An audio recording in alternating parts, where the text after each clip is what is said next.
Are we good? Okay, we're good. I see the thumbs up now. Yo, what's up, everybody?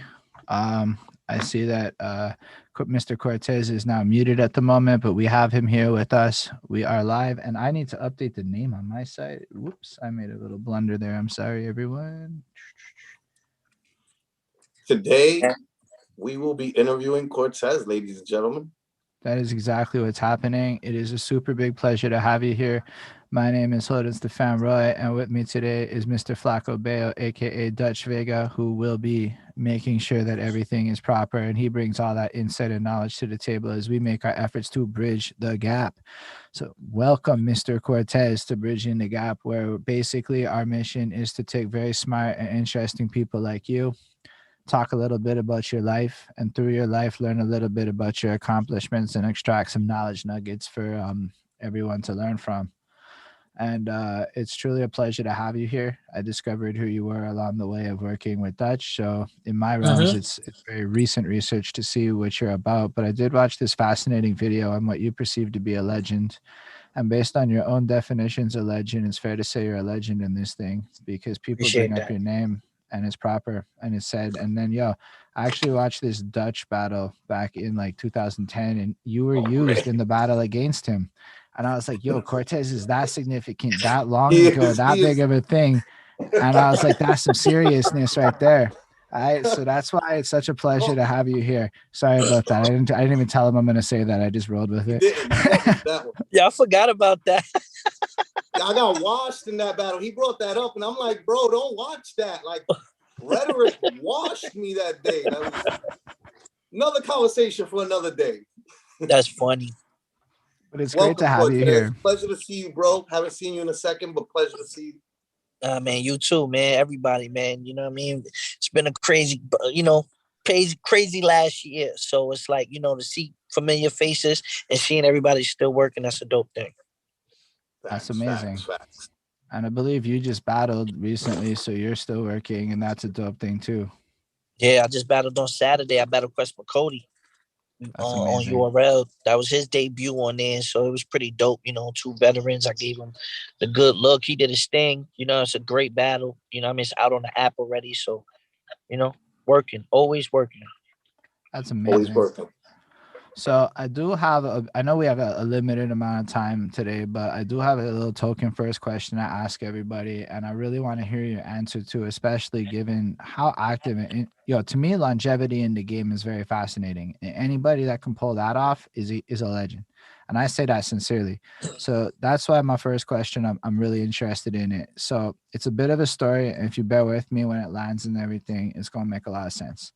So it all starts with my girlfriend washing dishes one time, and she's like listening to that Black Eyed Peas song that like I got a feeling, ooh, whatever, and that shit. She's vibing, she's dancing, and I'm like, yo. I remember how back in the day we were in the clubs real drunk dancing around to that music, and it was the club ambiance and it was the vibe of the day. And now today it is the vibe of like, chores and exercise and all these other moments. And I thought it was interesting how like the vibes of music kind of change over time like that. And with that, I thought it was kind of funny how a lot of these club songs today are really just going to be the chore music of tomorrow. But then when I thought about that, it means like music is kind of weird in the way that it moves in time. But it made me realize too that a lot of us in music, when we think about our journeys, we start kind of late in the process, somewhere in the puberties when we get attached to it and we start running with it. But Yeah. really the process starts like a lot earlier, like when we're real young. Like I can think back to how my soundtrack of my life had my dad playing this Led Zeppelins and the Rocks in these tapes on these fucking speakers, and it just kind of created a vibe there. Or my mom had these shitty disco knockoff tapes that she would play. There was a lot of tapes in my house and the radio and whatever that was on at the time. Or in the car though, different vibes. It was always Krista Berg or some other soft rock shit or whatever. And it really made me realize that this was like the real foundation of all of my musical journey to come.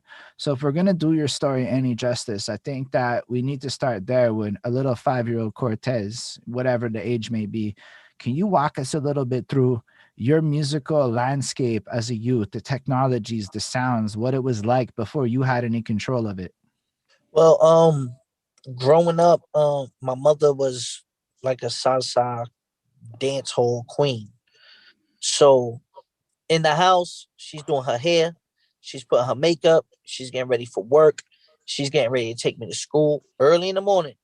Spanish music is playing, salsa, merengue, classic stuff. You understand? And you gotta understand also, I didn't know Spanish as a child, but I knew all the songs, I knew all the cadences, I understood the melodies, you know, and that was a big influence, especially when I went to Puerto Rico, visit family, and I hear that cultural music, those melodies, those sounds, those topics are heavy into my musical influence. Now I get about 7, 8 years old.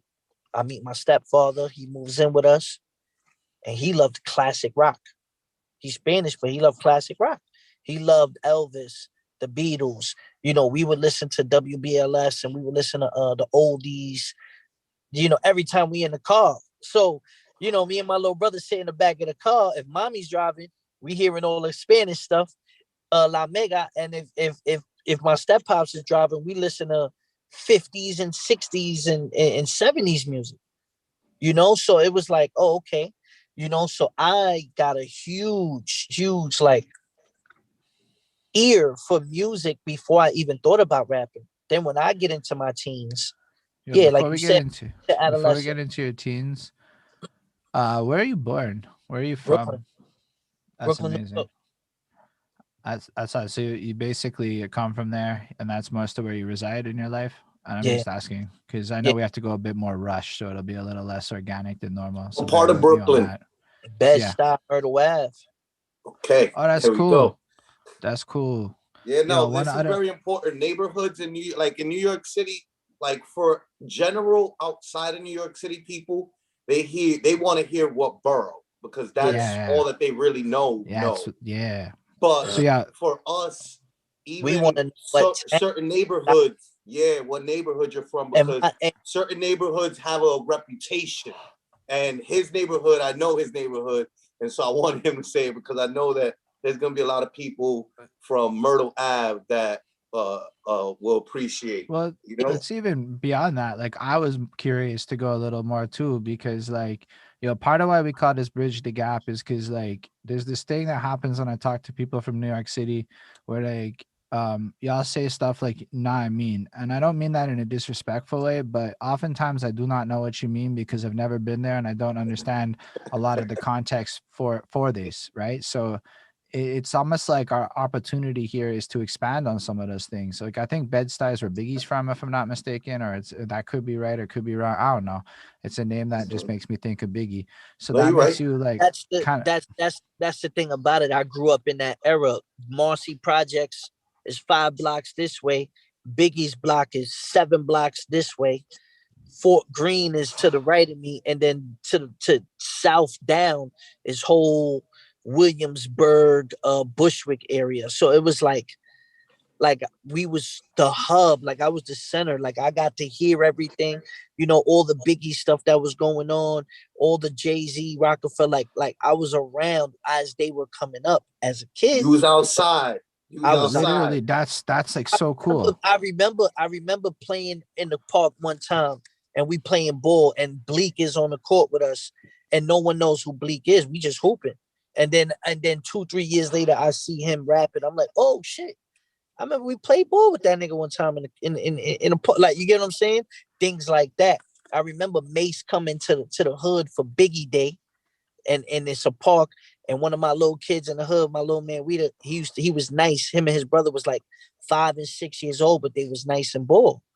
And he's dribbling the ball, and Mace is playing with him, and he made Mace like his chain fall or some shit. And everyone in the park was like, "Oh, it's great!" Like I was around for things like that. And it's like That's dope. Hold up, that is though. the essence. Yo, that That's is So dope. Though. amazing. Hold I up. was We really could break there. down a couple things in there real quick, Cortez. Like, uh, what you're saying, right, is that you saw Mace get crossed up, and the reason that actually is a thing that would be relevant to why he's saying it is because Mace was a great basketball player.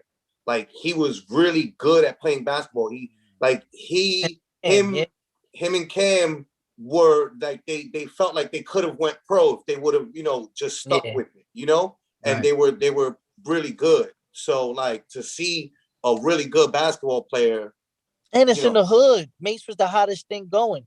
You know what I mean? Big had passed. That was like the first or the second annual Biggie Day. Mace was the man. Oh, hold up. What's a Biggie Day? I know this might seem weird to you, but I literally didn't know there was a Biggie Day. Hold on, where you from? I'm from Montreal, Quebec, Canada. Oh, so y'all say A.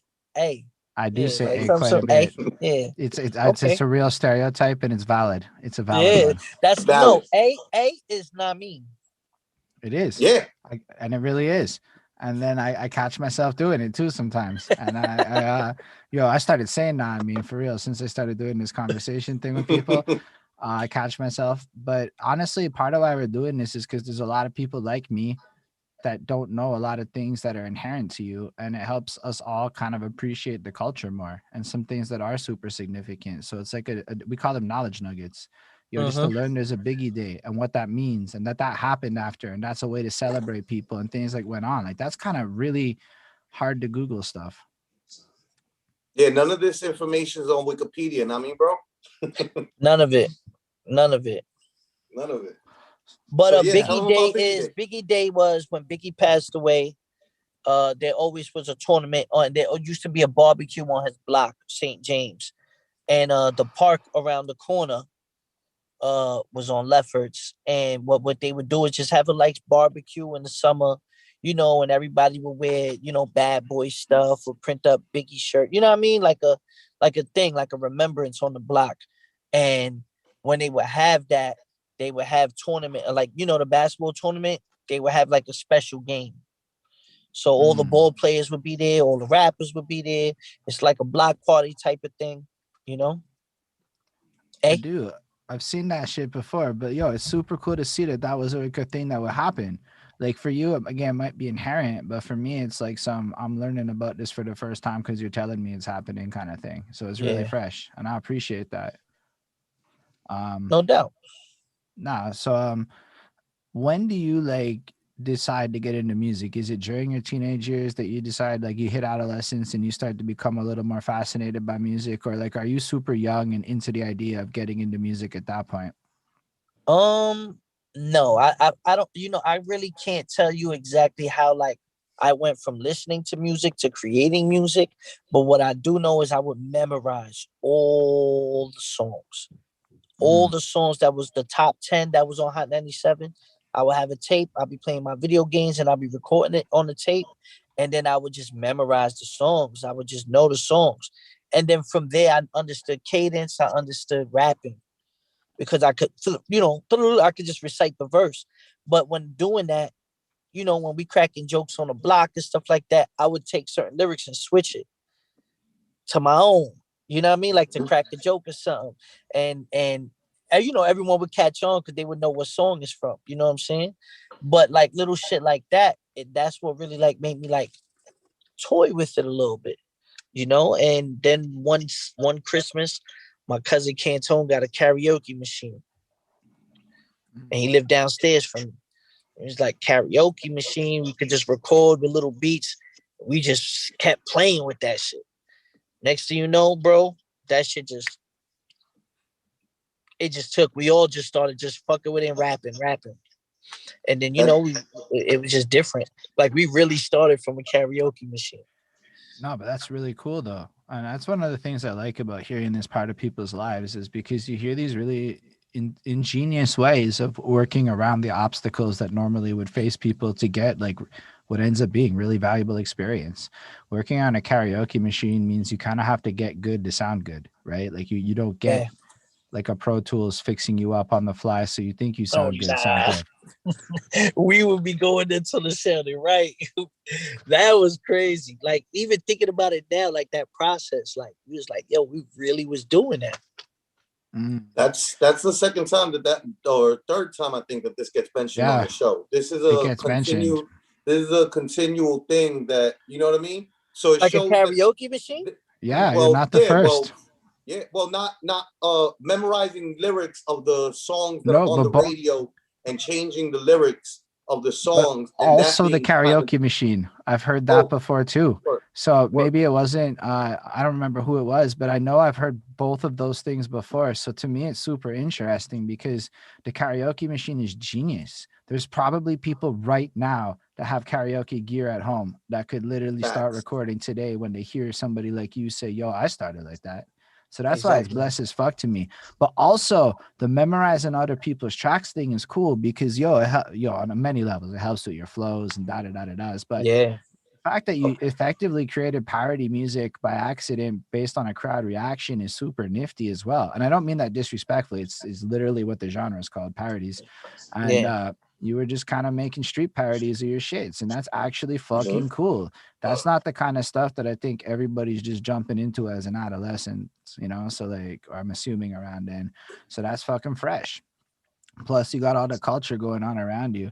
Is that like a big influence around you seeing other people doing it? Like, are you involved in that world where I understand people are literally battling in the streets and stuff? So are you like witnessing this transpire? Not that early on, but once I started getting a little bold and feeling a little confident with my lyrics, and people in the hood was receptive to little freestyles and stuff. Now those freestyles and stuff that we had, I knew those verses like the back of my head. So when Mm, someone would tell me they rap, or where I rap too, and I would just end up spitting those verses.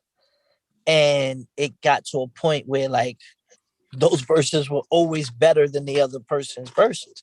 And that was like kind of giving me a boost. And one time there was a club called Overtime on Myrtle and Steuben. It was a small club right next to the White Castle. And me and all of us, we in the hood and we just bum rushed it. We was like, yo, they got some little showcase in there. We bum rushing that shit. We was all underage. You know, it's a lounge, but they couldn't do nothing because we ran the hood. Dude that's on there, dude on stage, he's rapping. Niggas gas me. Yo, Cole, son. Yo, go take the mic from that nigga, son. Yo, he ain't son, come on, Cole, son, we got you. They hyped me up. I went up there, took the mic from dude, and just started rapping. Shook the building though. And then from there, the dude, some dude that was in there took me and was like, "Yo, man, like I think you talented. Who are you?" Boom, took my information, started bringing me up more to industry stuff and invite me to like this magazine release he was doing, and it was just things like that. Then I started realizing, like, yo, you know what? There's some opportunity here. Let me start taking it a little bit more serious, and then I started like booking studio time and going into the studios. And a lot of people will tell you, like, I was all over the circuit. I recorded everywhere, any studio I could get my hands on. That's where my money went. mm. Which See, is that was smart, a by the way. yo, but Smart. that's super interesting. I do want to touch on that, but I do also want to commend you. That is fascinating that the start of your story is I snatched the mic quite literally from somebody else, stole the show, and shut the house down. You know Yeah, how I know? Because you got invited to shit after. There's no way that you didn't do some, because that's bold. That's not something people can just do, you know? Yo, if I tried to go snatch some mic, I might get boxed in the face, is the truth of the situation, even if I was nice with it. yeah. That's some shit that you pulled off that is fucking cool. Even Sometimes you got to take those risks.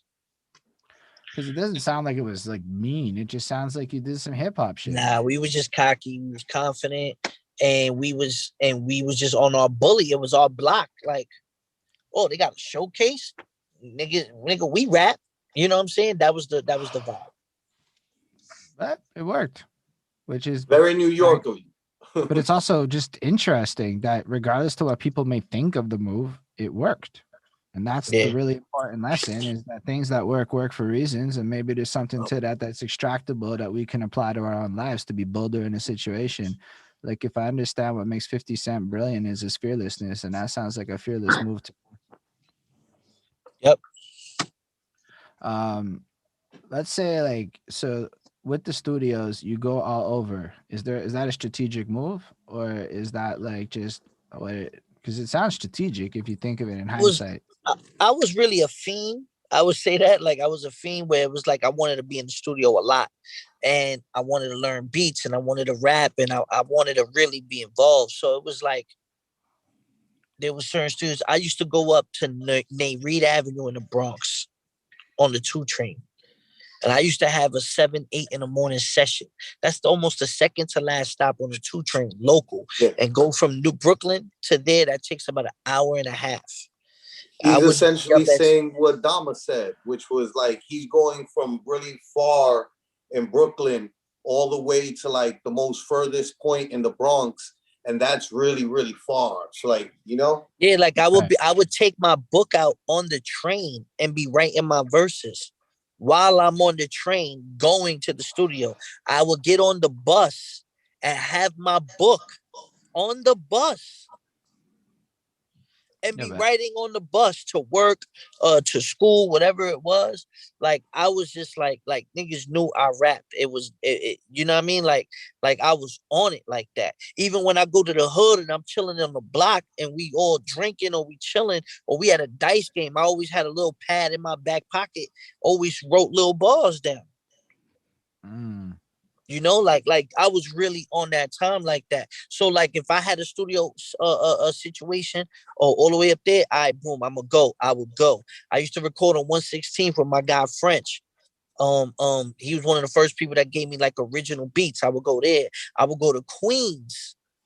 I would go to all the studios in Brooklyn. I went to. You know, I went to Manhattan a couple times. I went to a Wu-Tang session with like all them Wu Syndicate dudes, and I was just a kid, like 16 in there. And nobody knew who I was. I was just with my man, just smoking in there and just being around. Like, you know what I mean? Like I was just soaking up game. And I felt like, then I would learn those things and I would bring it back to the hood and I would tell my whole clique. I'd be like, yo, look, I met this studio guy, we could go record here, or we could go record here. And it helped us because I always knew our personalities and our characters stood out, right? Pardon me, that was a phone call. I always knew our characters and our personalities stood out. So I knew that once we got into buildings or got into spaces, people were gonna remember us. And then right. from there, like that helped us our confidence because we just knew like, yo, we kind of stand out. You know what I So mean? so I like that you keep saying we. That's fascinating. There's some people that like to say I a lot, and you're saying we a lot already at this point. Who's the Mhm. we? If you can expand The on that. we is like the whole Murder Ave. That's Misfit. That's Rilla. That's Rum. That's Reed. That's Cantone. That's A Junior. That's my man Success. Everybody. The whole team. That's Size. That's I don't think I forgot anybody. So, like that was the whole team, and we just was wilding and we had like Vega know, like you get what I'm saying, like Dutch know, like we pulled up, but it was love, you know what I mean? But we put pressure, but also niggas had to fuck with us because we was actually dope. It wasn't like niggas was trash. So it was like, Mm. damn, they putting pressure, but niggas is type fire, they get shit lit. You know what I mean? So we just realized those things early on, like what our advantages were. And being Latino also, like we were like, okay, cool, we're gonna be slighted. So we're gonna have to turn up extra, extra. Right. Mm-hmm. Mm. Yeah. Which is really important because that's something that Holden had mentioned, right? Was like he had seen um, that little clip that came out on 15 Minutes of Fame, I believe it is. Shouts to 15 Minutes of Fame, you know what I mean? Yeah. And you were talking about legend status in battle rap and whatnot. Yeah. And you were talking about how there's a certain era in battle rap where like the guys from back in the days, what they did kind of like was no longer what was relevant to what we were doing. You know what I mean? And you mentioned how you are a legend, and you mentioned how you're representing for Latinos. And when I saw that, I was like, yo, you know what? I want to big Cortez up for that because he's right. Like out of everybody that came out of battle rap before you that was relevant, the only one that still mattered by the time you came around, right, is PH. So for your name to be up there with PH in like in a certain like category that there's no other people who else really is in that category, Now they might have came along a couple names, but like it's still not that level, it's still not PH, Cortez, like what you guys did representing for Latinos. Like Mhm. that's you know, like you and me are Huge. you and me are contemporaries. You know what I mean? So like when I saw you battling, I looked at you as like my competition immediately. Like I was Mhm. just like, I remember seeing you in SoulCon. Sarah had showed me you in SoulCon's battle, Yeah. and I was like, wow, high key offended. Like I was like, yo, what is this grind time thing? What do you mean? We're out here putting in work. I'm battling everybody that you put in Mhm. front of me. You know what I mean? But that's because that's the nature of the way it's supposed to be, right? But Yeah. like fast forward to now and looking back from then till now, that's only you there. You know what I mean? Like those other names of Latinos, we really did not do what you did. That's another thing and Thank you. another rung on the level, another bar that other people can't say that they hit. You know what I mean? Yeah. So like wild props to you for that, you know? Thank you. Thank you. I didn't look at it. I never looked at it as competition. I just looked at it as me. I didn't even realize I was representing such a demographic. I was just hungry and I was just trying to put me and my team on. I just wanted the block to respect me. As time went on, I realized like, yo, I got a lot of responsibility, you know? Yeah. And at the same time, it was crazy because everything was going from DVDs to Yeah. World Star, Grind It was Time, going from DVDs to Lions Den, online. URL. So Mm-hmm. it was like the transition was just like you know what I mean, like just a turn of a page, new era, you know. And I'm still blessed to be one of those guys that was there at that time. I'm super blessed for that, Super you blessed. know. Yeah, But I'm absolutely. I could have dropped the ball too because I didn't Yeah. really realize, you know what I mean? And I look at it now and I even sit there now and say I still could have done more. If I really would have known what I know now, you know what I mean? But that's how how it turns out. But Yeah. I appreciate that because every time I step on that stage now, I feel like I represent us. Yeah. Absolutely. Absolutely. And it's a position that not a lot of us get to inhabit. You know what I mean? Like it's firsthand, like it's not really like a big railroad that's constantly coming in of like Latin rappers that are being popular in mainstream. So like it's a position that it's like, yo, that's like coveted. There's other dudes out there that are like, yo, you know. So yeah, nah. And it wasn't just you. Like it was you guys. Period. Right. Like I was looking at it like, what's this? Like I had did Fight Club. You know what I mean? So like it was like I was looking at it like, what? It was Sarah putting me on to Grind Yeah, Time. But like it was also like once I was there, it's like, oh shit, like there's all of us. Like who's gonna be the guy that stands out? And it was you. Like it wasn't nobody else. Like it was you. So like take pride in that. Like that's thank you. something that like it's something to be proud of. Because it says something. Mm-hmm. Nah, thank you. Yeah. I mean, if it just adds to it, from my side of life, the second I created a Facebook event that says interview with Cortez, my cousin hits me up for the first time and goes, yo, Cortez is dope. I've seen all his battles on KOTD. First thing I get heard from. I know I just start getting hit up like that. And now I can't say everybody, but I can say that you've gotten more love from battle rappers in that community that I've known, in terms like somebody felt compelled to share it with people and things just because it's Cortez, and I got like cred off that. I didn't even know what was happening there. So you're That's you're good. you're in a tier that like is not, you deserve whatever Flacco is saying. I don't know the full context of it all, but I believe it's sincere given the reputation you have. I know I watched several of your battles, and I noticed your tactics are different. There's like something a little bit more strategic about the way you go at people. I think that holds up over time, that didn't become dated in the way that many strategies feel dated looking back on today, making your performances in these battles really enjoyable to this very day. Because I didn't watch this all back in the day, so I only have my 2021 hindsight to look Yeah, with. And yo, what you said about in that Hala something guy battle, Callahan. and yo, I thought a lot about what you said in that battle because that's my country. So I had to really think about what you said in that battle. Mm-hmm. And I was like, yo, that was really profound and wise shit. and it really stuck with me and impacted me. And I was like, nah, Cortez is really using his platform to communicate certain ideas while also being blessed with it, which is not lost on me, given that I've seen you do it in multiple battles with the approach you take in the opponents, and I really appreciated that myself in how you do it. I thank you. I mean, that's Because just I feel like you always need a beginning, a body, and an ending.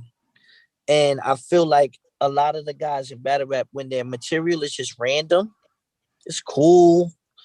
It's nothing memorable. You're not gonna be talking about, oh, how I let the blicky spark 5 years from now. But that Holland battle was 10 years ago. People still talk about this. People have been to rehab that's hit me up about that battle. Certain things like that. And that is like a huge goal. You know what I mean? Like that's crazy. You know? Um, those things will always last longer than than than than a punchline. Reality. And I feel like that's my advantage in battle rap. Like I can really break down reality. yeah, that's cool. That's what I thought you were trying to do with it. I actually said that earlier today in a DM to Dutch. If so, I Yeah, was yeah. like, nah, that's what's Facts. special about how you went at it, which I think is why your shit resonates. Because again, I don't know you that well, but I was just cherry picking battles from different years, so you can see what's consistent, right? And Mm-hmm. A, extremely talented, and B, nah, I like the approach you take. But we got a question from the comments, if you're all right with that, from Ismail, who asked, what was your most memorable battle? My most memorable battle, it has to be Holland, but also it's up there with Head Ice and Hitman Holla. Yeah. Head Ice Part 1 and I Hitman was Holla. yeah, I was gonna say the Head Ice one probably. Head Ice Like, Part 1, if you was in New York at the time too, like that was so meaningful. Like that was the hottest thing going on in New York City. Like I was headlining the hottest thing in New York City. And I was the complete underdog. And I went to Harlem battling Head Ice, who was the hottest guy in battle rap in the game. He was already goaded. And I smoked him, you know? And then Hitman Hollow was just like the reassurance where people was like, whoa, like Core is here. You understand? And that was URL's. That was one of URL's first classics. So like that was great. That was major. That's really honestly, it's really cool to hear you describe it. Um, so like you also make music. When I mean, sorry, and that's a weird way to put it, but I was listening to there's two projects on Spotify, and I've now heard them both. At least I didn't go that much deeper, so I'm sure there's more out there. But I heard some of the snippets used in your battles, and I fucking love how in the pocket you are. I want to just give you the compliments on your musical prowess as well, because you're a fucking ill songwriter. Thank I you. don't know if Thank people you. talk about your music as much, but were you doing music the whole time? Can you tell us a bit about that side of your life? Yeah. Resolutions is out now.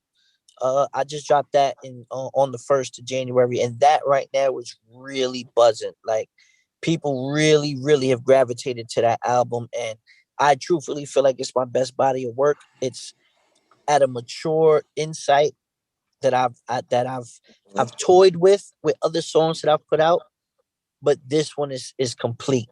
And the response from it lets me know that it's complete. Now, as far as music, like I said, I was always in the studio, so battle Hey, rapping happened randomly. The goal was always to get a record deal or have some distribution or put out projects. That was always the goal. So even though the battle rap took off and it became very beneficial financially too, I never stopped making music. I would always sprinkle certain things out. Then I dropped 16s and Better Part 2 2 years ago. Had the first single with Meth. Everyone jumped to that. And now this one, Resolutions, is just like the same thing. So I love music. To be honest with you, I love music more than battle rapping. And I'm see, trying to bridge the gap. If you guys understand, I always use that phrase and the hashtag. I'm always putting bridging the gap because of that. I want to be the example. When people say battle rappers can't make music, oh no, but Cortez makes good music. Not you, call the rest of them. Like, and I'm trying to bridge that gap to let people know, like, yo, man, there's people out here that could do both. Yeah, Yeah, that's wonderful. I was explaining to Holden that like you come from a older school of battling where we actually used to battle to get record deals. So Yeah, like the battling was really just a avenue for us to get where we wanted to be ultimately, which was making music. there While are dudes now. nowadays, yeah, there are battle rappers now. There's dudes now that don't make music. They've never been in the studio, but they Yeah, battle rap. They're like, nah, I never. I'm just a battle rapper. Like, you're not a regular rapper. Nah, I'm just a battle rapper. yeah, I never yeah. been to the studio. I never rapped on the beat. I'm like, Yeah, what? they don't know how to they don't know how to rap on Yeah, beat. They don't know how to like record themselves in any way. They don't even Hold in, understand the concept of recording hold, themselves. hold in. I already broke it down to you the stages. We went from the karaoke to rapping in high school to rapping in little ciphers in the block to getting to the studios. After that, the next step was I started doing EO dub and doing the pyramid training camp showcases. I would go to mm, Mhm. those open mics every Tuesday and every Sunday. Mhm. The first time I went to EO dub, I got kicked out. what? That's a You know first. how they have the five things where they battle but they can't diss each other. What's it called? What's it called? That you know what I mean, The right? Where they be like MC challenge. the MC challenge. So that's usually for the new guys. I was a kid. I was like 15. I got in there. My man is performing and shit, but he's like, yo, cool, you could get up there for that. I entered the MC challenge, started freestyling, made it to the end, and I started dissing the dude because I didn't really pay attention to the rules. I smoked them, but then it was like, yo, that was dope. But no, you're not supposed to be It's dissing the not the person. concept. Get him They're out of like, here. yo, great job at destroying somebody. That's not the concept we're working with here, Exactly. sir. And everyone was like, and I was tight. I was fit. I didn't know how to act. What? Fuck this. But I realized that everyone, afterwards, when I'm outside, everyone's like, yo, shorty, you dope. But you got to pay attention to what's going on. Don't be so aggressive. You know what I mean? And I came back the next week and I started performing. Just working on one song, coming back every week doing that one song, learning how to perfect it, learning how to hold the mic. I really went through the due diligence and learning every step away of how to become an artist. So that's why I feel like music is the least. It's the least of my worries. It's more or less the business or something like that. Like music, I love. Battle rapping is great too, but I have to like shut everything down when I battle rap. And I sometimes I don't want to do that. But music is just natural to me. I like the way you put that, and I like the fact that you brought up the end of the week training camp the way that you did it, but also that you brought up perfecting a song. I don't know that a lot of people do that. I personally didn't go perfect songs like that when I started, and it was probably a really shitty idea because I put out some maybe not great stuff. So like, I think it's fascinating. And would you recommend people test out material like that to go find open mics and play shit All that's the not? time. Comics do it. Dave Chappelle goes to like Gotham randomly and Randomly. try out jokes and test out jokes. We while we're here and super shouts out to end of the week. That was like good looks, Mm, right? Because we're on their platform. So like, always shouts true. out to end of the week. Big facts. Vanguard, one of the team members, like he constantly goes to like comedy clubs. And I remember him telling me about a night that he was at. I don't know which one, probably Gotham might be another one, but he said that he was there and that it was the night that Dave, Kevin Hart, Chris Rock all randomly got on stage. I think Marlon Wayans and Dave, Yeah, it was a Bill couple of Burnley. them. Yeah. Yeah, like I forget who else, but like to be able to be there for something so monumental that then the world is talking about. You know what I mean? Like that's the beauty of New York. You know? That's is pretty beautiful. We even got a cool in the comments from that. Nah, that's fresh, man. I like that. I like that you shared that because sometimes I think we think things like you gotta hide everything and etc. But then I started talking to young people and they're like, nah, man, I just share shit the whole way through the process and people fucks with it and buy it after. And I'm like, oh, Mm-hmm. that's actually kind of interesting. Maybe it's a better marketing. But in a sense, doing the open mic thing where you perfect your song like that, all those people are gonna be invested in that song when that song comes out. That's actually a fucking brilliant marketing. And so I appreciate you Exactly. sharing that knowledge nugget with us. Exactly. Like that's what it was. It would be like, yo, you know what? We could go and make this song better. Or yo, we gotta mix this down. Like I went through everything, bro. That's fresh. So what happens after the EOW training camp? Uh I'm in front of training camp, and that's when I got into a cipher called What's Really Hood DVD. Rest in peace, Fred the God. Math was there. Was a lot of like MCs on the come up at the time. And I jumped in the cipher. I ended up being on the intro of the DVD. But there's a dude that pulled me to the side that night and was like, yo, I like your flow. He was like, yo, you ever did Fight Club? And I'm like, nah, I never did Fight Club. He's like, yo, we filming season 2, and he sent me an invite.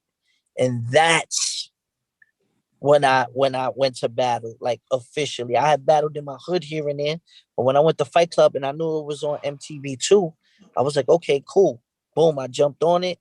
I battled like 5, 6 dudes that day, smoked Yes, them. that's I ended usually up how it battling. goes. Yeah, I battled Jag. That's down with Cassidy, Larceny, and them. I battled Jag. Hollow was there. A lot of Zay was there. A lot of Zay's brother Lance, I ended up battling. Jay Focus was there. There's a couple of people. So from there, I Yeah, I would see battled them J for a couple Focus too. weeks. Yeah, yeah, we battled. We go for a couple weeks, and That's then the circuit back then. We all used to like if you were really hungry and you really wanted it and you were around and you was yeah. outside like that, you were bumping into the same people and we were all essentially on the same grind. Now And Jay Focus is the most important thing here because I knew Jay, right? mhm. Familiar with him. Cool. The season never comes out on MTV2. Everything just falls to shit. All right, cool. Mhm. A year passes, and my homegirl AD the General, rest in peace, AD the General. She used to do showcases too, and she was Latin, and she calls me and she's like, "Yo, Cole, you said you did all that battle Fight Club shit and all that, right?" I'm like, "Yeah."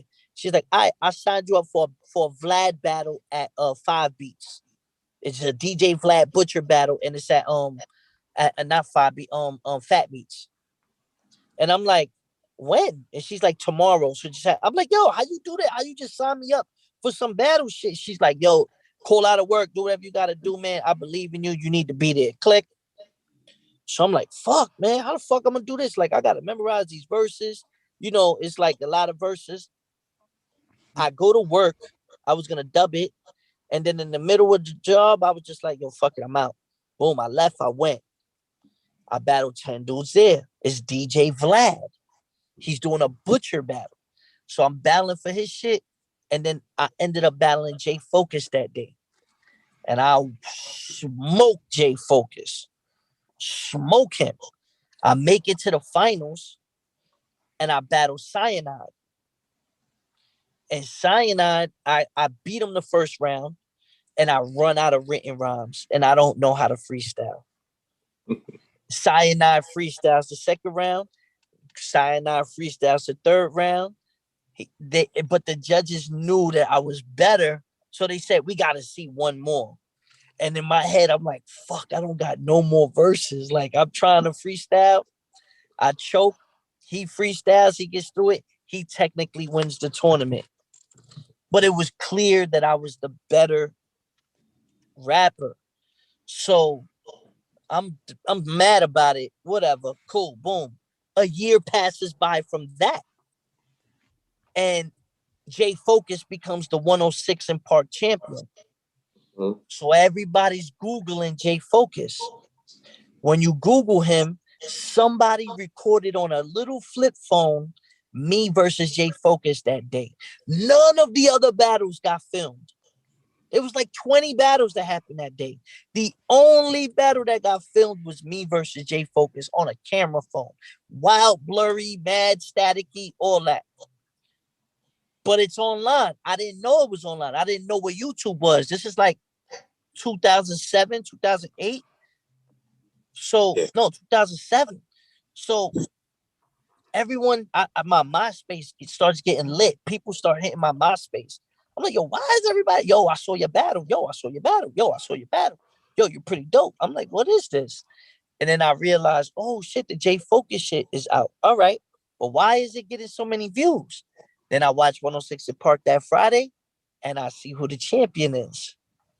And I'm like, oh, I smoked this nigga already. Like, you know what I mean? I'm like, oh, okay.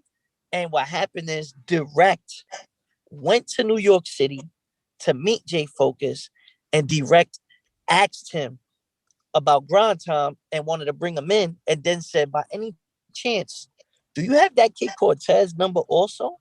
Because he's dope. And Jay Focus says, yeah, here, and gives him my number. My number never changed. It's the same number I got now, Dutch. He Yeah. gave him that number. Direct calling me. I keep seeing this number from Orlando. I'm dubbing the phone. What's this? I don't pick up calls I know. After a while, I pick it up after a couple of days. I'm like, yo, this person keep calling me. And it's Direct. He says, yo, I got this thing. It's called Grind Time. I want you to battle Complex. It's going to be on World Star Hip Hop. Blah, blah, blah. This is a great opportunity for you. I didn't know what the fuck he was talking about. I was like, all right, man, I'll go. Went there with verses I already had. And when it hit World Star, everything took off. Within a year, I end up battling Ice. URL starts, and everything just went crazy. That's a lot. I feel like that was a really concise way to pack in a lot of the things that leads to the stuff that's probably really easy to find on YouTube, given the time frame I understand. Oh yeah, that battle's still out and all that. Yeah. Yeah. No, but that's like cool. It's cool the way that your whole life does have all these sequences that you almost have mapped out, ready to go, that you can break down like that, which I also appreciate because it makes it like interesting to think about the different phases and how they evolve and blend into each other at each significant moment. So I just thank you for sharing all that with us. And that also is so cool that you beat the guy. It randomly gets filmed. Randomly is what I understand. Randomly. And this basically is a huge moment for you on some unrelated shit just by accident. And that's fucking the way the world kind of actually works. And I look at luck like preparedness versus opportunity. And that just shows what preparedness versus like it just kind of what happened. An opportunity struck. That guy did well. It caused people to Google you, but because you had already been prepared in that previous moment, boom, it takes off the way it's supposed to. I also look at it like I was so mad about the cyanide thing, but it didn't even matter because what really counted was that footage right there. No one cared about that tournament. None of that. They It's just true. saw the talent in that one battle. And all things considered, I'm talking to you today, and we're calling you a legend, and it's facts. So, I mean, Appreciate that. that's really what Yes. it is. And so after that, you started battling in Grind Time. Yeah, Down Battle Complex, Jazzy Tech, KM, SoulCon, Real Deal, Conceited. Oh, Mosh Gelton too. I think that the SoulCon one might have been like the one that like helped propel both of you guys. You know what I mean? Yeah. Like, I mean, Mosh was the first one because Mosh and Johnny Storm had that viral battle. yeah. Then he came to New York and I smoked them. And everyone was like, whoa, wait a minute. And then after that is when I smoked, like, I didn't smoke SoulCon. That was a great battle. That was a great battle. It could have went either way, to be honest with you. Yeah. But I was more prepared because I had a better overtime. Work. You know? So Wait, from what? there, What does that it mean? jumped. When that hit World Star, it was lit. Yeah. I'll explain when Okay. because No, that's we fair. don't got Cortez Yeah, for I a long time. know. We can I'll explain that explain a after. bunch of the things that we were talking about after the show, or after he can't be on anymore. Let's keep Yeah. on going through the years that we can cover before you get off. So then after those sets of battle came After Con, then I got the ice battle on Lions Den. mhm. Because previously, while in Grind Time, I battled on Ice's Gladiator League. So like I had did that, and I did one of the Lions Den battles too. Like, so I was already jumping around in the circuit, but then getting that opportunity at Kid Capri. I don't know if you guys ever see that picture. It's Kid Capri. It's all of us: Ice, me, Hollow, Solomon. Everybody's there, and we got negotiated for like an HBO sponsor, and they wanted to film these battles, and we ended up filming it in Harlem at Black Star. And from there it was crazy. Like, you know what I mean? From there, that battle was like the one.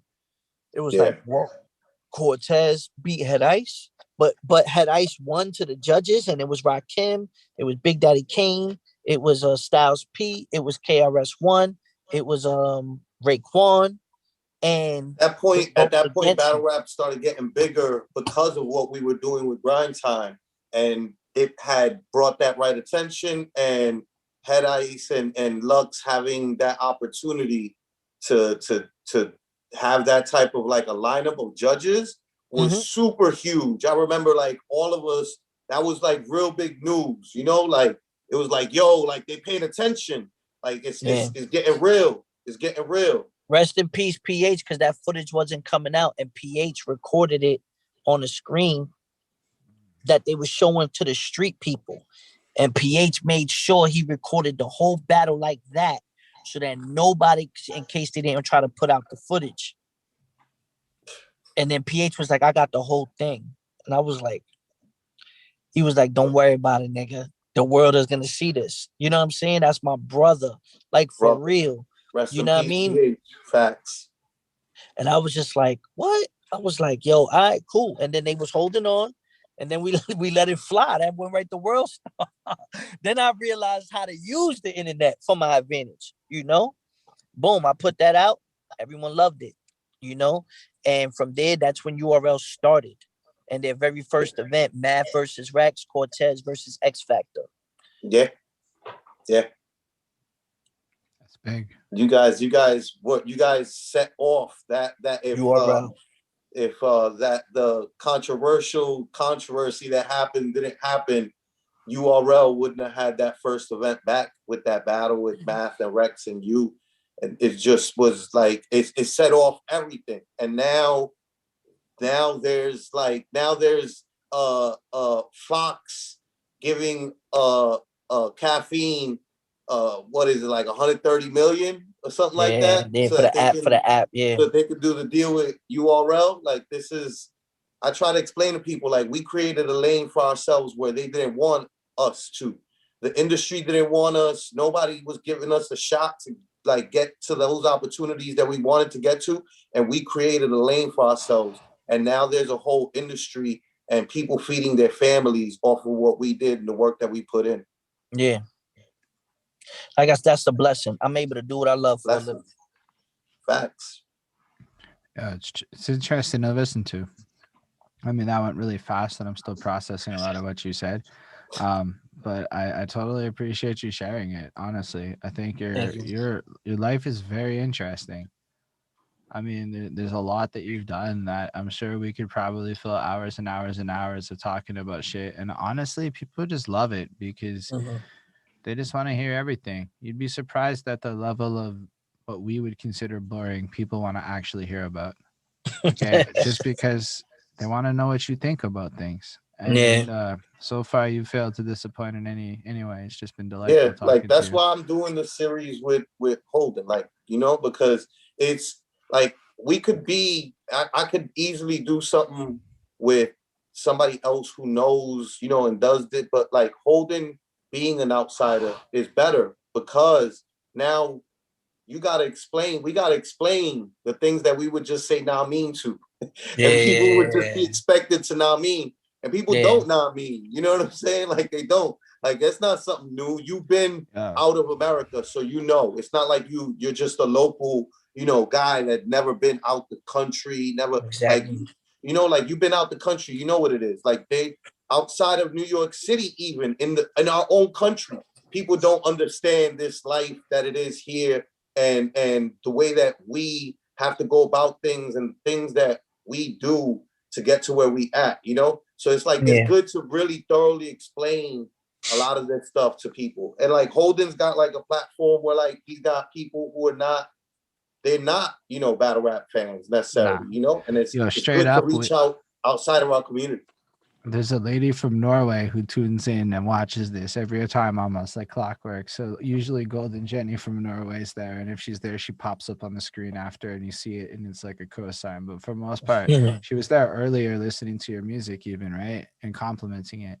So like That's what dope. I see is in the internet era, there's a lot of value in learning stuff like what it's like to grow up in Bed-Stuy. Like we could probably talk about that for another hour, and it wouldn't be boring. And that's the thing. a lot of people don't know that when they think about their stories. And I look at a lot of the interviews and what other people talk about, and I'm like, yeah, okay, whatever. Let's get to the good shit. And usually we never get to, yeah, she's there. She popped up in the chat, I swear, from Norway straight up. And it's like, just hearing that stuff, man, it's so cool. Like we hear this in our music that we all call this classics. We listen to all these words that mean literally nothing until we hear somebody like Cortez describe a radius of blocks. You know what? I've never heard anybody describe like a radius with relation. So now it's like, okay, there's that much distance between where like these guys is at and these guys is at. So you'll believe it or not, all of this is getting at people that are maybe not so much from New York City to be like, yo, that's so cool. Because it is. If you go look at what's trending on YouTube, it's geeky knowledge stuff. That's like the most popping kind of content right now. So the little did you knows. Oh, I was 10 years old when I found out this. Yeah. And all the stories that we like, look, you talk about like being there fucking with Mace on the court. Like there's not a lot of people that, you know, I mean, there is a lot of people because we were there. So we remember how packed this shit felt, you know, but it's also like there were no cameras and billions of other people were on Earth and they were not there. You know what I mean? So like, yeah, sharing our stories, I think, is really important. And I've been on that tip, like really heavy, like talking to Penn about like, we need to like document the things that we did, you know, because like nobody's there's a lot of history there. A lot of history, bro, a lot of history. And one day there's going to be people really like, you know, wanting to, that'll be the shit that Netflix will be paying millions of dollars for, you know, like the stories of like what we did. You know, to go another direction with it, I do album reviews, and when I started my journey, I didn't know fuck all. And I used to get told, "Yo, you should go Google shit beforehand." And yo, I don't know if you've ever tried to Google some of this shit, like what bars mean or the nuances behind this or that. Yo, it's impossible unless there's some rap thread from like 2009 that's archived on that exact subject. It's like good luck finding anything. So hearing you talk about it, creating this kind of content, to me, it like serves such a value that's gonna help people like really understand more and in a sense bridge the gap. And even whether it's battle rap to music or just, you know, the origin of hip hop to the rest of the world, I think it helps explain the culture more, which helps everyone kind of respect it more. So it's mad useful, and you've definitely helped us with that. Word. You're welcome. Bless. Facts. Yeah, we got to do this again. We got to come up here and finish this, and we got to do an album review too. That's definitely possible. We can set that up. Yeah. For you, Cortez, we can set that up. I can make that happen kind of quick. Let's be relatively quick. I'm not actually as free in my life as I used to be. I shouldn't overcommit, but no, we can do something. I'll be watching you do that shit, and I'll be like, all right, man, go ahead. You say you could do it. Go ahead. I mean, no, I know how much time it takes. No, I know how much Holden has on his plate. Like he's really out here. He's serious about. But the other side is you done the album reviews for 4 years straight. I know exactly how much time it takes, and I know what I can fit into it. And your shit 7 songs or whatever, so it's not that long. 10, it's quick. It's shorter. We went through it on the album earlier. It's dope, etc. Don't worry, it's not a huge commitment. I did the Drake shit in like fucking 45 minutes. It's fine. I'm okay at this. You'll like their product regardless. But yeah, no, for you, Cortez, I feel like we can do that for you. It was a gift of you coming through and coming here. For me, it was a gift. So I appreciate y'all. like that. If I can give one back, that's my pleasure. I don't say that to everybody. You can promise you that. Or appreciate y'all, man. Yeah, appreciate you for stopping by and definitely like, you know what I mean? Holla at me and we set things up. I got you, bro. Y'all be safe. You're ready. Be safe, bro. Take care. One. All right. Before we all go away, we're still here.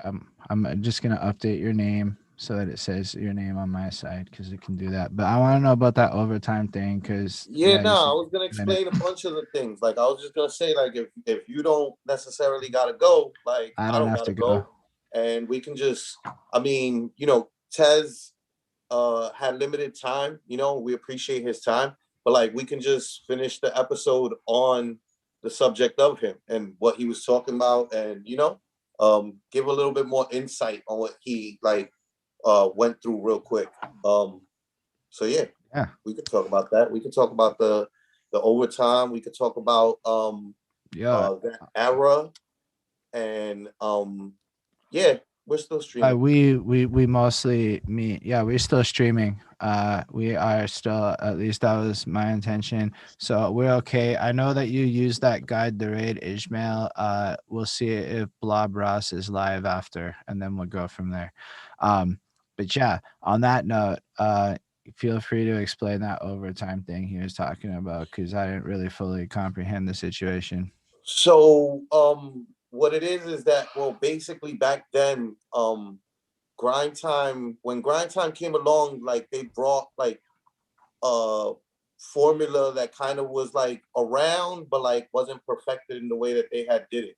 And so there was a certain point where like everybody was going overtime, because judges, whenever they like saw a battle that they enjoyed, that was just kind of like a good way of being able to get more material, right?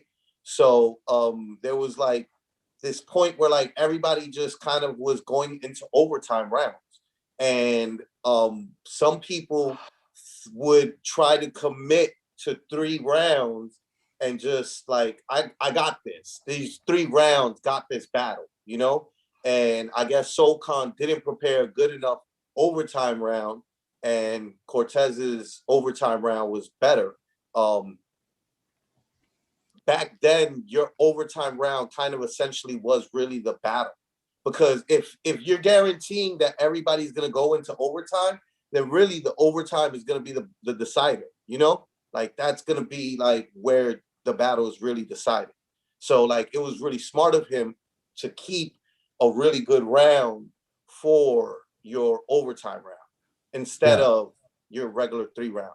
Have we expanded on that controversy on camera before? Because I don't know if we ever did. I'm pretty sure I know what it is, but that might have been some off-cam stuff. So if you want to break down what was going on with that judges versus whatever, just because it feels relevant, that would be also interesting. Wait, what do you mean? The controversy that I had mentioned about the battle rap event, or like the one with the judges where PH films it outside and all of that was kind of talked about. Y'all understood it. But if you could have more context, that would be super helpful, I think.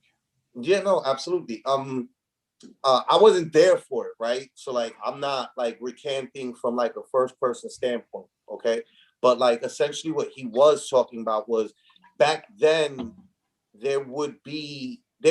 so we had talked about with Jay Smooth about the controversy of the tapes at the WRCs, right? And so that kind of set off an energy that maybe people weren't aware that they could pull off, of kind of like, well, the tapes can go missing if like something happens. So like if I book you and me are gonna battle, Holden, right?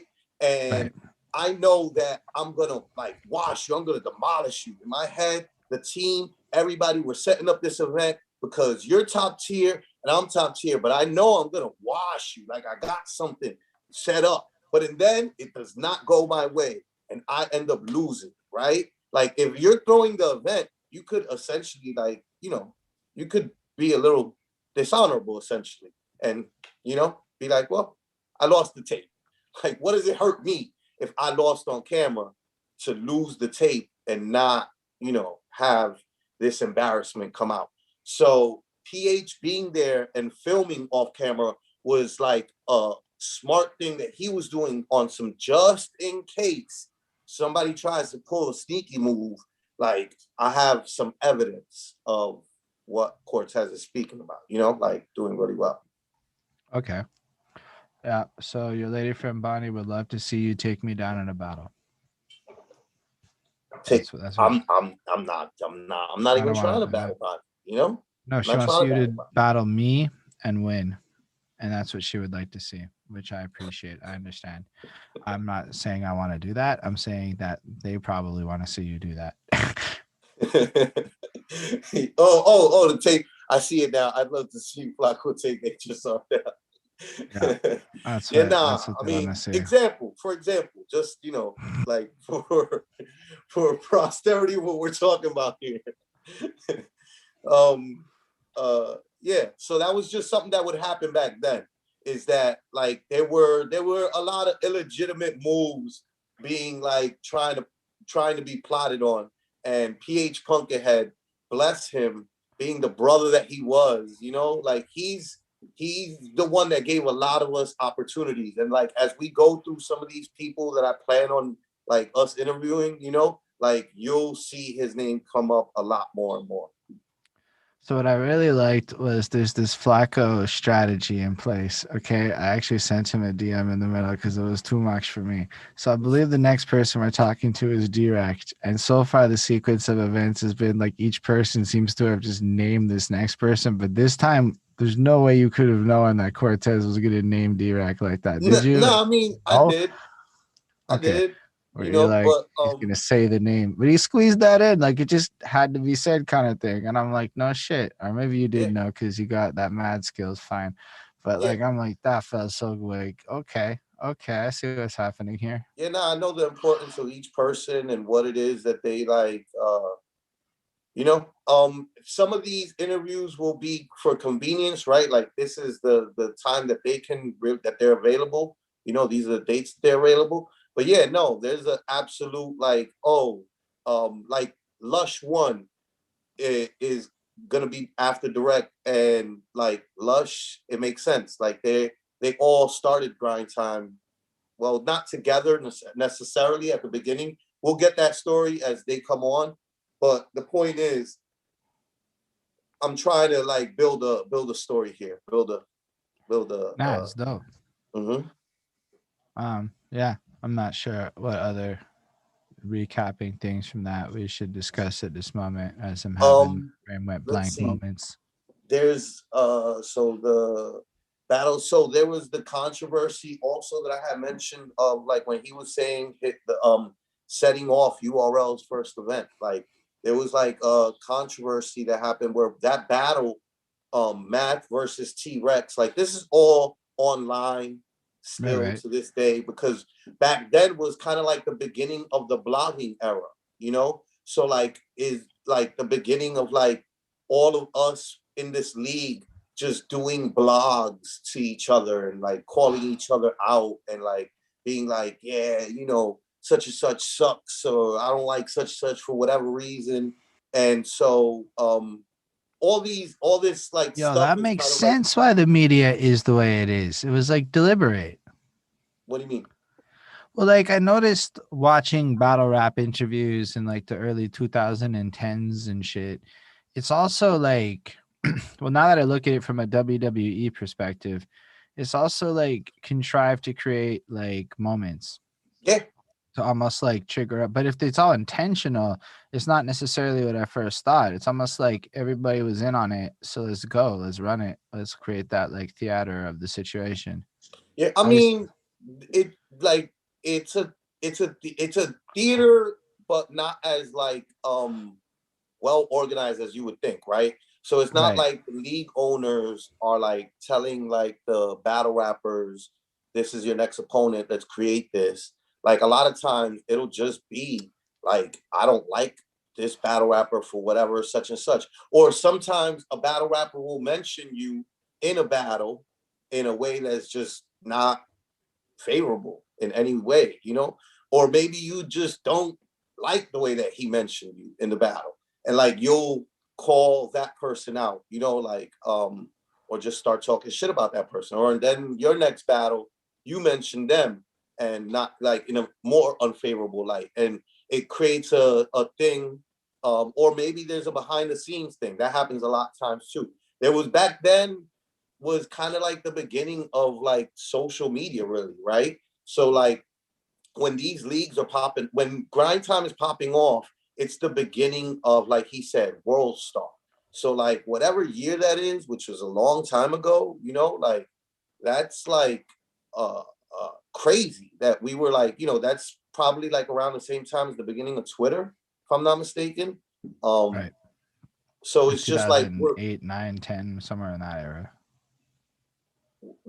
yeah, 2008, I think it is, Yeah.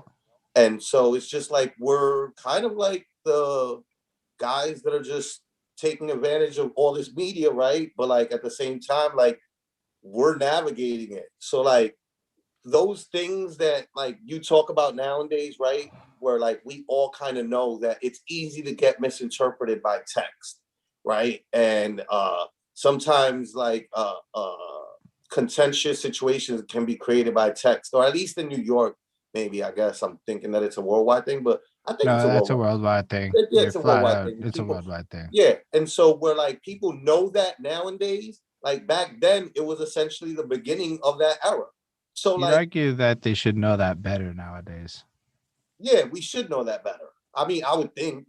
I would think. I thought that it was like everybody kind of just knows better and doesn't get caught up in I wouldn't go that far with it. I would say people are really that. bad at that remembering. Yo, people, I don't understand, like, on just on that subject, people make Hmm. jokes a lot online, and then they don't put, or they put like emojis or whatever, and I don't notice the emoji or something, so I don't see, or I don't think, oh, that emoji means it's a joke, because I might use that same emoji sarcastically or something, and then I take them like super literally and shit, and they're like, well, I was just joking. And I'm like, oh fuck. And then I ruin their day. Like I ruin people's days sometime like this. And it makes, so I really reflect a lot on it. But yeah, no, I think a lot of us have moments where, and then people like, and then I like commiserate with other people who also ruin other people's days by misinterpreting shit a lot. And it's like, that's a real thing. Like people are really bad still, I think, at remembering in a moment that like, nah, this is just gonna happen because it's text. So I think is an interesting point. Yeah, nah. I mean, I thought that everybody kind of like I thought that because we societally knew, but yeah, I mean, yeah, you should start taking emojis literally. Like don't take them sarcastically. Right? Because like that's a you thing. So like you're applying your thing to everybody Yeah. else's thing. I mean, That's not the way that anybody learned. else uses emojis. Everybody kind of I've like literally. learned. I mean, it's kind of like a literal and it's kind of like a worldwide slang thing, right? Where like everybody knows what the eggplant stands for, and it's not just the eggplant, like yeah, I guess if you want to like if you're like an old school parent, right, and like you're really not hip in any way, right, and like you're trying to convey to your husband to also pick up some zucchini or some shit, you know what I mean? Like I guess you'll use that emoji quite literally, right? But like everybody else is out here using the eggplant in other ways, and but that's kind of known. Like it's just a known, right? So like, but like you can't use the eggplant sarcastically. Like you can't. I mean, you could, right? But then you'd be wrong thinking that everybody else is also doing the same. Like everybody else is kind of like just using them literally. So like if I use a tear emoji, like tears laughing emoji, like I totally don't know like a what the joke fuck thing. that even means half the time. I see that shit and I'm like, yo, because yo, here's the problem with the eggplant emoji. It's mad clear, okay? But then you got like the one with the eyes that are peeping, and it's used for multiple reasons depending on who's using it. So you need that like extra layer of who's using this emoji sometimes to understand how that emoji is being used. And that's a real part of this game, right? And then you're funny. You put an eggplant in the chat. But I'm just sitting there going, nah, I mean, sometimes it's real simple, but then sometimes people like are trying to like say shit with all sorts of personality, like I know them. And I'm like, no, But I you see don't what know. I'm actually doing in the comments. I would think I'm gonna just keep on doing this. Like I was just laughing. So like the tears laughing emoji is relevant. Like it's literal, like But people use okay, them so here's literally. the thing. I understand it now. That's why I can bring it up. But yo, it was a Mhm. process to It's a learn process this. to get here, huh? It was not like inherent, like a lot of people act. No, and there's many people out there that don't fully understand this world of visual symbols replacing words.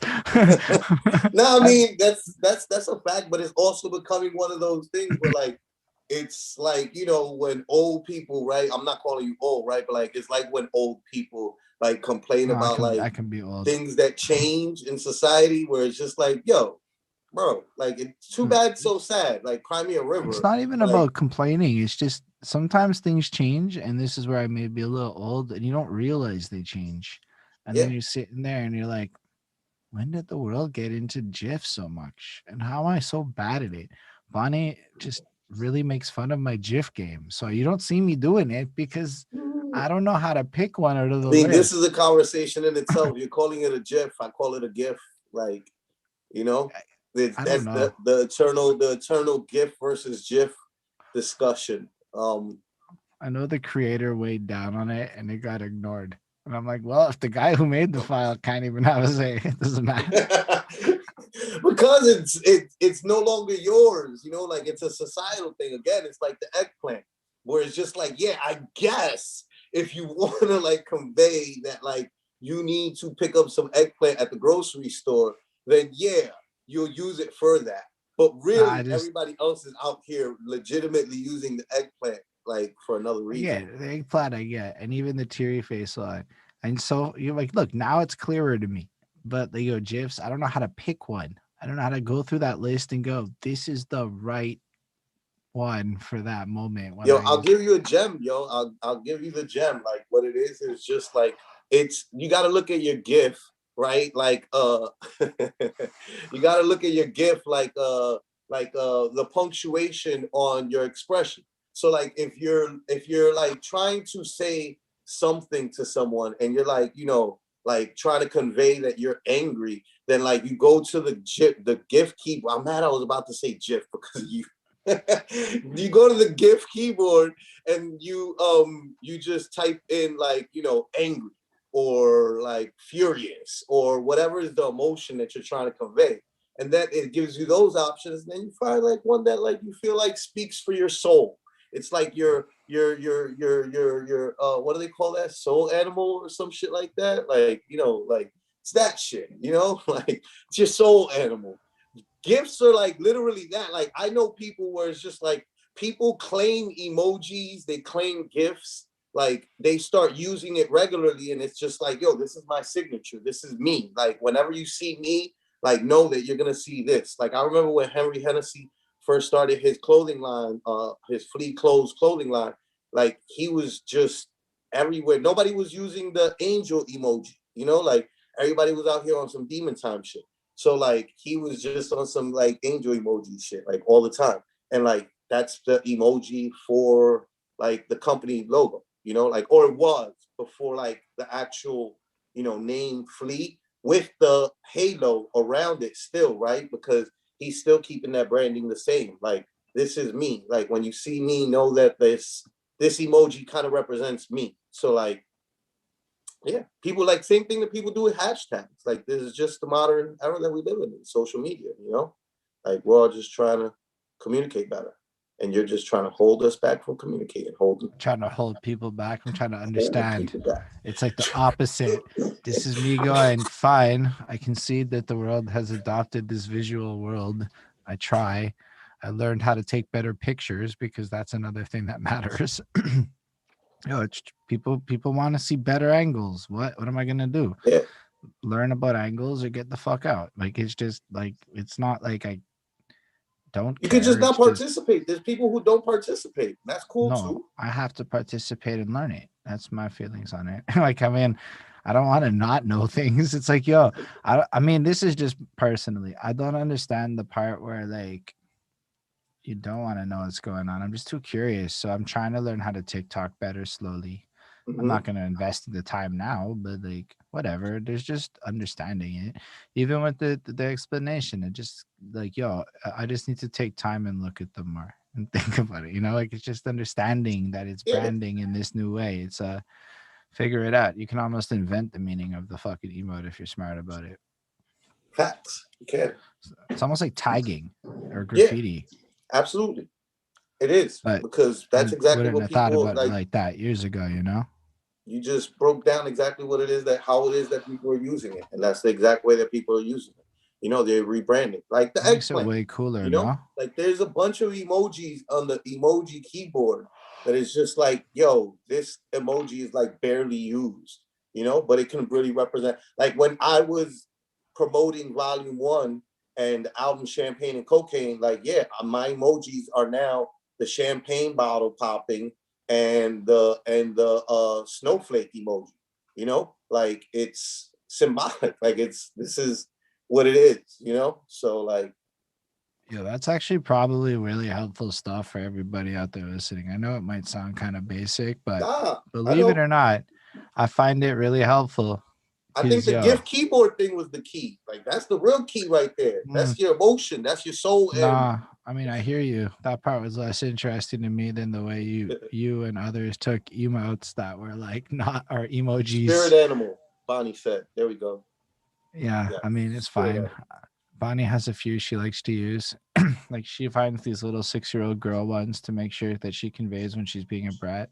Whoops, did I say that on the internet? Yeah, I you mean, did. What's wrong with you? Get your shit oh, she's together, Holden. wonderful. No, She's I wonderful. know she's wonderful. No, she's okay. Like we vet the things I say before I say them on the internet. Like we go through I that already know. process of I'm like, "Are you okay?" She's like, she knows what I'm saying. Yeah, She's yeah. like, she's all part of it. Like we made sure that like she listens for when I say her name and shit. Like it's all part of the act. Yeah, yeah, nah, I hear you. But nah, man. I mean, Bonnie over then symbol Holden. Yo, she's cool. It is what it is.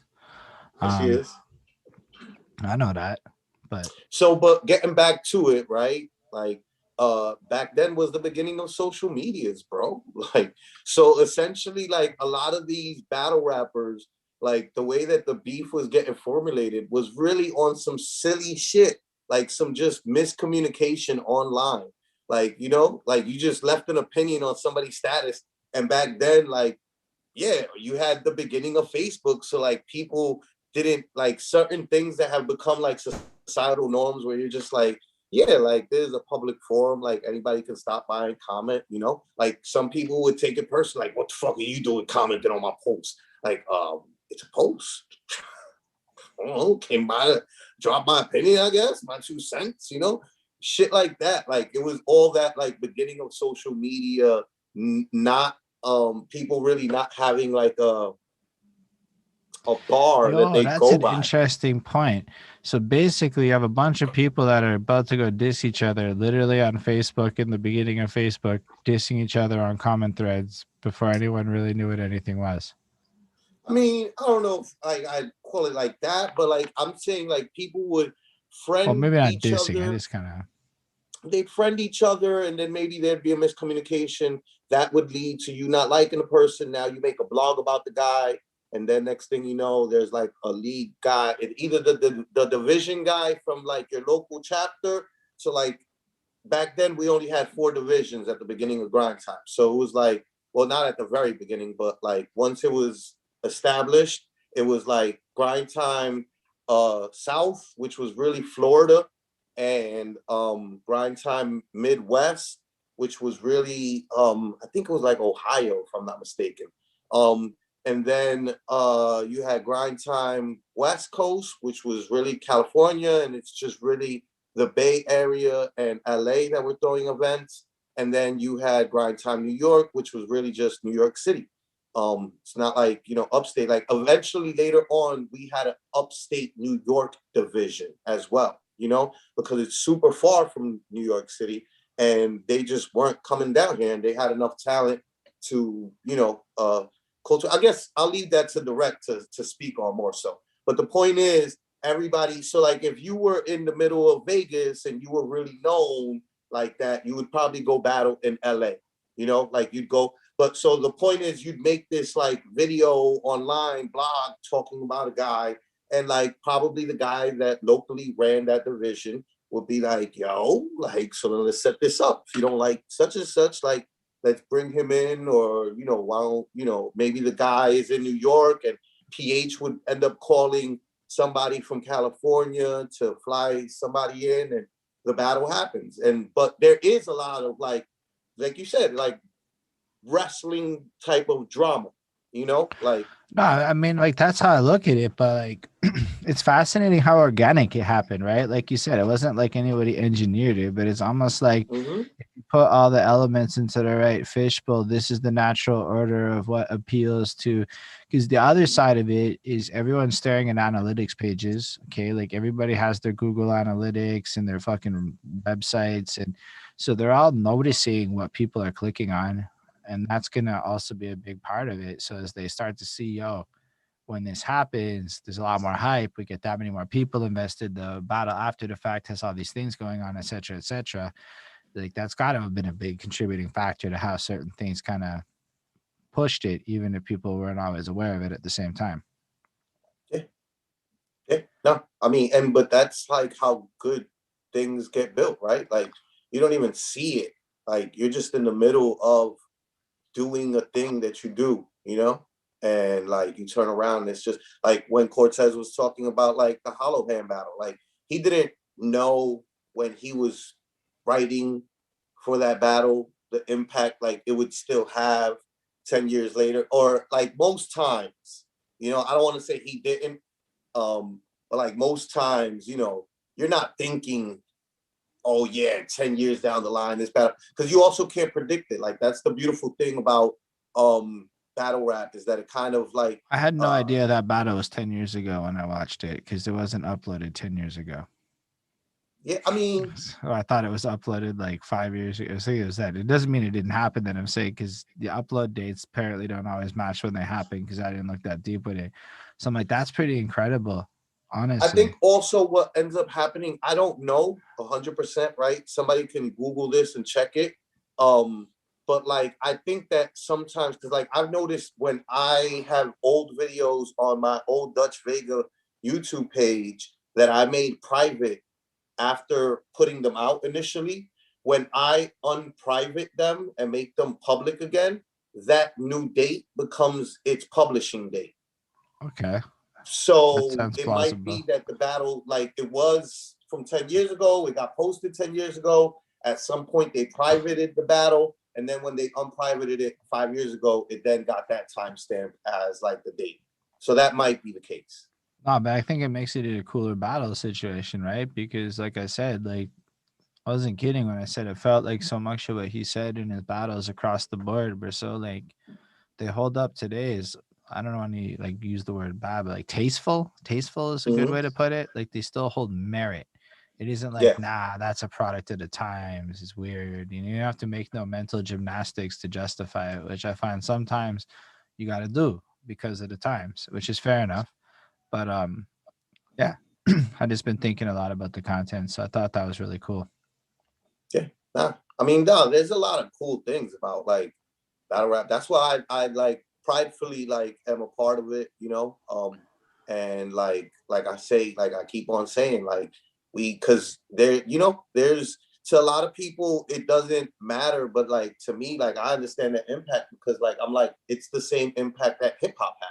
Like we're giving like not we're giving, but like guys are earning the opportunity to be able to feed their families and pay their bills off of writing. Like that's amazing. That's like super love, like that. Like we give super props to book writers, right, for the same thing. Like they get paid to write, like these guys are just they're getting paid to write and then go perform against the guy, and like beat him.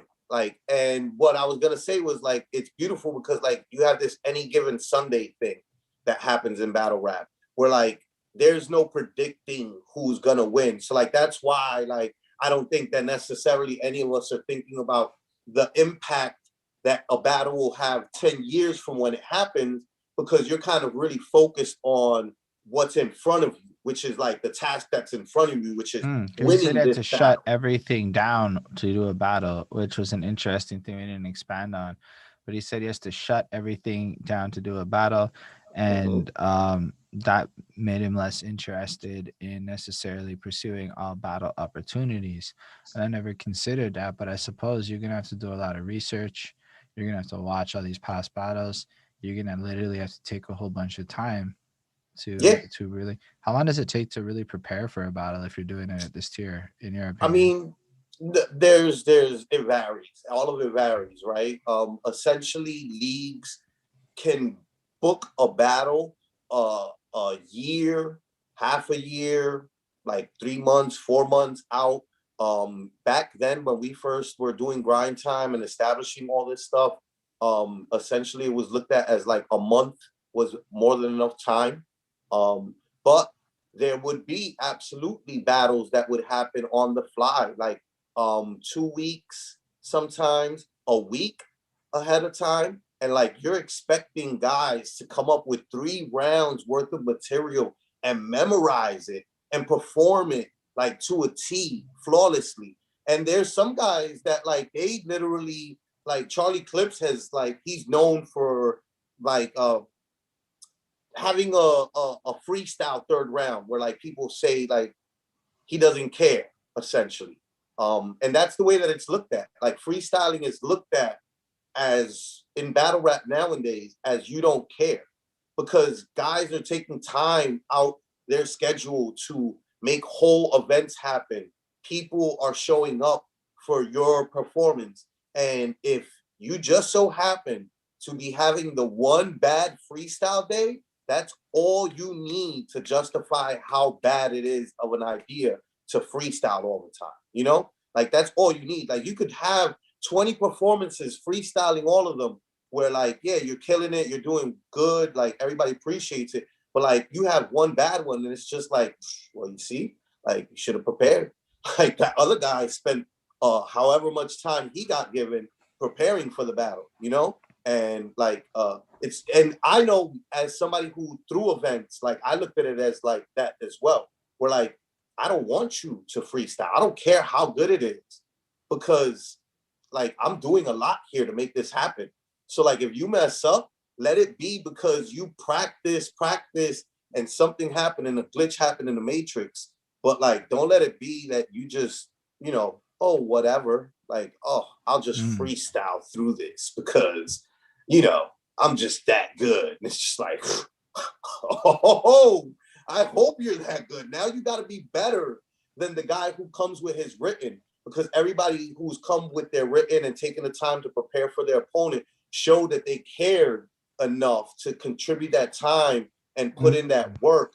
And you just, you know, spent all that So time not caring, treating it like this is whatever. why. So this is interesting because it kind of carries over into why people get so fucking mad when people read rap contest entries, because all the other people that didn't put all that extra time into memorizing and putting that extra level of effort in, and then you have people who just don't look like they care as much when they don't visibly put in that same level of effort, regardless to whatever happens in life, you know. Um, but Golden Jenny asked a really good question, which I actually don't know the answer to either. So I don't know anything about battle rap. How far can you go with insults in battle rap? Is everything allowed? Yeah, pretty much. I mean, it's kind of like real life, right? Where like it's like this is all like, yeah, like you could say anything you want to, essentially, because you have free will as a human being. So you could say whatever you want.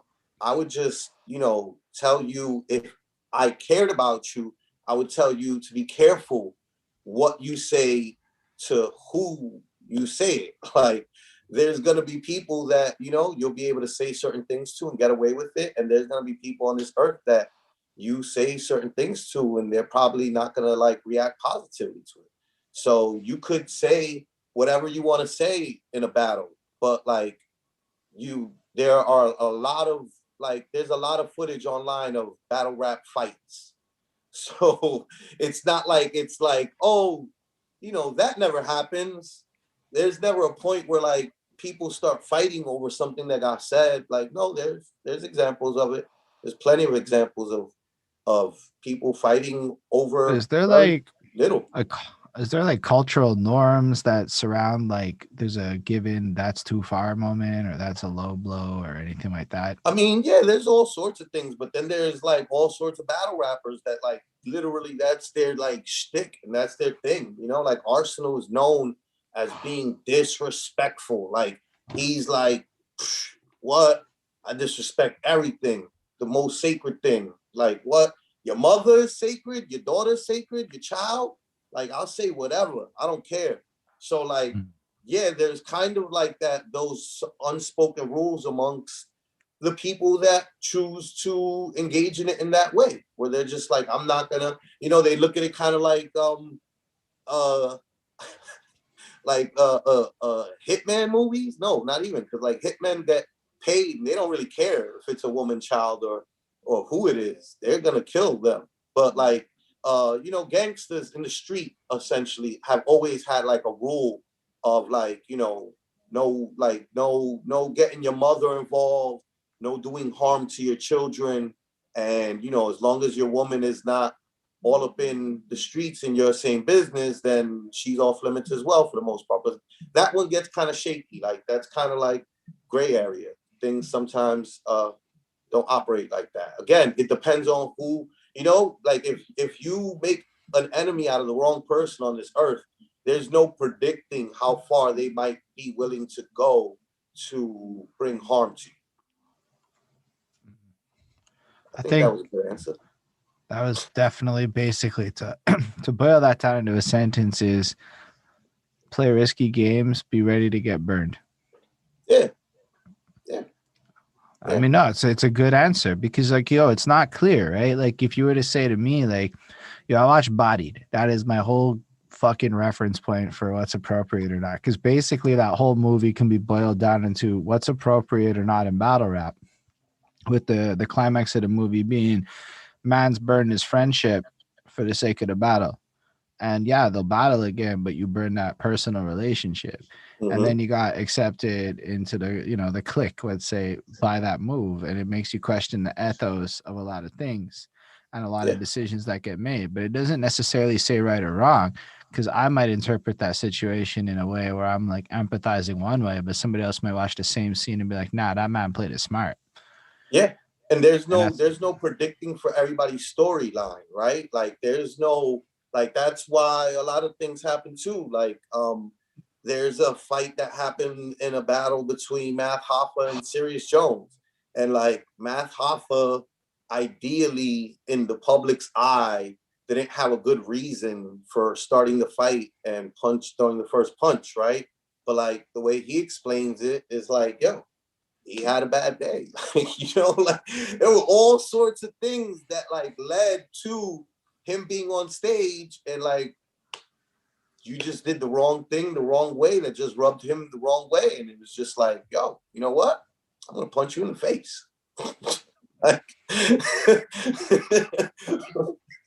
I mean, like that's just it, like that's the way it is. Like, so I like mean, there's no predicting for it. Like you could, like, essentially Sirius Jones didn't say something in the battle like rhyme wise enough to anger him. It was background things that he did that were enough to anger him, and that those things. So it's just one of those things where it's just like it's up to you, like, but then there's also a lot of examples. There's way more examples of people saying ridiculously disrespectful things and nothing happens. And like guys shake hands after the battle, like, and lines got crossed. Sometimes lines get crossed and the guys don't fight, but they also just don't shake hands afterwards, where it's just like, whoa, you just said that shit. Like, fuck you. Like, no, there will be no handshake. Like, so it just depends. Like, it's just random. There's no telling, really. man, I it's mean, like there's telling, but there's no telling, because you could still offend somebody with something else that you do, not actually the things you say. yeah. Apparently, Golden Jenny's remembering a battle with a Norwegian rapper, Nils, Nilsum skills. I love Nilsum skills. He was all versus right, dude. Ron. And Ron used tragedy with a racist killing with a lot of people in Norway a couple months later as like an attack on him in the battle. Yeah, yeah, yeah. No, there's a lot of examples of like things that is just like, whoa, did they just fucking say that? Like that's kind of like the thing about battle rap. Like it is that like kind of taboo type of thing, where it's just like people look at it like, whoa, did you just say that? Did you just, and that's the thing, is that it's a question, like it's up to each person to determine where they see the line at. Like I said, some Also, people, might look at like, oh, talking about your lady is too far. And then other guys are like, you know, they're on that Tupac shit, like, fuck your bitch, fuck, like, you know, get money. Like, it is what it is, you know. So it's like, it's just like, it depends on where, you know, each person draws their own personal lines. There might be a thing that you think is ethically, morally incorrect that I'm just like, bro, I guess, like, Yeah, like I live in a world where nobody punches anyone in the face. So just yeah, like the casual nature of face punching is something that like I'm just like, I mean, I suppose it's a thing, but I haven't been punched in the face in like 20 years. It's a more than that, more than 20 years at this point. I don't even remember what it feels like to get punched in the face. I That's feel like at any honestly, moment now, Bonnie's gonna jump in the comments and be like, "I want to see Flacco punch me just so in the face." I think she'd say Like, that nah, too. too far. That's that's the kind of way that's how we express love. It's not because I chose to express love like this. It's actually the dynamic she created with us. So I'm just rolling with what she wants. If she wants to Work. fantasize about you punching me in the face and that makes her happy, that's cool. She can fantasize That's about it what's all up. she wants. That's If you I'm choose super to happy punch that me in that's the the way that you're face, looking at it. if you do, I might feel differently. But at Nah, least nah. Facts. That's the way it's supposed to be. I would feel differently as well. I'd be like, oh, word? That's how you like feel then?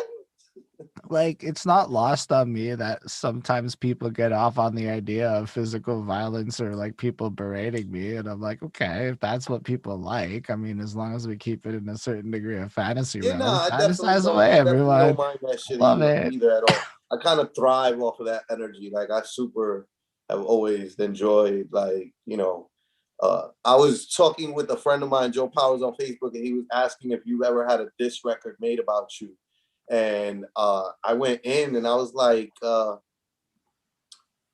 think one. And then he was like, one? Bullshit. And I was like, I thought about it and I was like, I mean, just one that I know of. And then I thought about it, I was like, oh no, yeah, two that I know of. And I started thinking, you know what? If there's two that I know of, you know, and then he hit me with the like, I know somebody who had a diss record for you that never put it out, you know, but like they had a diss record for you. So it's just like, yeah, probably a lot. I would love to know how many diss records have existed about me that I've never heard because either no, I'm sure it's because none of us had clout. So it just I never mean, I like looked at moved it like, anywhere. I'm saying in my world. I don't know about other places, yeah, but no, like I looked at it like I wouldn't mind if somebody like this like made a diss record and the shit was like really like, yo, hold on, like he really rapped his ass off and he was like saying some shit. I don't care if it's like factual or not. If it sounds good, it's going, you know, like I'm gonna be like, oh, that's dope, you know. yeah. But like the one that I had heard initially, I was just like, this trash ass shit, bro. If you don't get out of here, like what? This is horrible. This is really bad. Bad beat picking, bad rapping over the beat. Like it's just like a bunch of things that leading up to it. Like bad shit talking at the beginning of the song. That was just like, why do you sound like that? Like, why do you sound like Ken Kniff is about to diss me? Like it's weird. Like no. So yeah, but if there was one that was like, yo, flames and like dude is like barring out and he picked like a tight ass beat, like I'd be like, yo, this fucking dope. I don't care if that shit got 10 views. Like I don't care if we both nobodies. I'm like, yo, that's dope. Like I mean, I got a diss, like I got a diss, you know, because then now I have to step my game up to that level, you know? I mean, I totally appreciate that point of view. I meant it more in the point of like in 2012. I don't know if I was very good at finding things that were not immediately in my face. And not a lot was immediately in my face. But I don't know. I don't even know what was going on in like any of that world. I know there was battle raps and there was stuff happening, but people have been super vague about like 2010 and or before. Like nobody's been real specific of what's going on in Montreal in that circuit. Feels like it was isolated events or things here and there, but there was no like league or anything until King of the Dot tried in Montreal, and then that evolved into what I understand is where DMS comes from. Mm-hmm. And yeah, so I don't know a lot And about it. DMS is Holden. Explain to the crowd. Oh, You know, yeah, it's the bridge main bridge the source. gap of knowledge. So basically, I don't know if it's the only one. It's the only one that I know of that has English battle rappers in, but they have English and French folk coming through, which is cool on that bilingualism tip. But I know that to be part of the battle rap league, you need to have music out. So if First, you don't hold have, up. I'm sorry to interrupt you, Holden, but first, why don't you tell people what DMS stands for? oh, the main source, The the main main source. source. Yeah. So they're pretty big in Montreal as far as media thingies go. They throw the battle raps, they do promotion, they do a bunch of stuff. I don't know all the stuff they do, but I know they do a bunch of stuff. Mostly at this point it's battle raps and promotional material for other artists. So you can get a good tip on who is coming out with little video snippets and things by heading up their page. But more their main draw these days is like right now they're doing a battle rap tournament. They have a English one on one half of the guys, 8 of them, and then 8 of them are French, and they're gonna go do their thing. And then the English guy is gonna battle the French guy for like the big amount, whatever. Everybody put in money, pool, etc. Da da da. Um, so yeah, they basically do. They've been running battles pretty much on. They booked the Belmont, which is a venue in Montreal that has a decent crowd. It's a good spot for it, like as far as size goes. I like that spot, and they just kind of do it. It's filmed. A lot of it is on YouTube at this point, and they have put in a huge amount of effort to cultivate any kind of a at least English battle rap effort in Montreal. So when it comes to it, they're like the only people that you would think of, that or at least I would think of. I really don't know if there's some all French stuff because I imagine there's just some all French stuff I never bothered to look into because sometimes you just, how social It media wasn't your is. jam back then. Well, it's even more like, yo, like even election time comes in Montreal or whatever, and you really don't see the topics from French media. Like, it never shows up in your face. You just never see it. You have to like actually go Google the shit just because I'm not French like that, so I don't see it. And it's the same thing with a lot of the music. Like you really got to put in huge effort into looking for it if you don't speak French, because like unless you got people sharing it or this or that on your Facebook, it just doesn't exist almost. So you forget Yeah. that other side happens. So I've been really looking into how much there is in Quebec, but DMS is definitely big as far as battle rap in our city goes. And I know that a lot of our dudes will go play in King of the Dot and other places in Ontario and like have representatives head over there, etc. Yeah. Or and is this connected to um the wait, DMS? Are they connected to like the end of the week and I don't know how close they're connected. End of the week, Quebec is there. that And they're one of like a few, I would say, groups that threw events that were specialized. Because it's like I'm trying to map out who does what in the scene of Montreal a little bit, right? So there's definitely individual promoters who did showcases and a lot of stuff. But then there's just certain groups that would throw, I guess you could call regular events that you could reliably see a brand built around, and which I would put end of the week Quebec into that category, along with this Le Cipher thing and anything really that was consistent over time. So DMS would be their battles that fall into that group. It's like a reliable brand. Uh, I'm certain that these guys have talked and done deals together and worked around, but I personally have never been privy to the business arrangements that go on behind the scenes between these various groups. But I or shocked if along the way they hadn't linked up and done a thing or two just to throw their logos together on a yeah. thing or two. That would be, I was I would wondering find if that preposterous if that hadn't happened at some point or another. yeah, I Um, mean I was just wondering if it was connected to the TV show and whatnot. it's not end of the week, Quebec. I don't know how it happened, but I know Olivier Bro was a big part of it. Somehow got the TV deal. I don't know exactly what went down, but yeah, last week they aired, and it's basically the MC challenge, like The to the end of the T. week MC challenge that we talked about earlier with Yeah. Cortez too. You know? Um, Olivier Bro, who is that? I know him as the guy who started Hip Hop Cafe in Montreal, which was literally a cafe that you would go and occasionally bust freestyles at. And so I remember doing that a few times, and that's how I met Olivier in like 2013. And then the That's shit dope. died. It died a bit because I mean, as much as the concept's dope, sometimes some concepts don't thrive in economy, and that's Mm-hmm. just the way it is. Yo, but it was fire. You don't understand. It was like a record store. It was like that man had a vision, and he brought the dopest shit to life. And in hindsight, I probably should have spent $50 on a record or some bullshit, you know. But you know, at the time, you're not thinking like that. Then it became a radio. I know he's involved in a bunch of shit like Under Pressure, and I know that because I got to perform at Under Pressure last year, and he was there at the bar, so he was the guy that like set it up with me. Um, but yeah, I think Olivier somehow got in the deal arranged in some way. I know he's involved with End of the Week Quebec. I say that because of Facebook, right? So you can't be like Holden knows definitively the definitives. I just saw the general Facebook conversation and buzz and thank yous that went around it when it happened.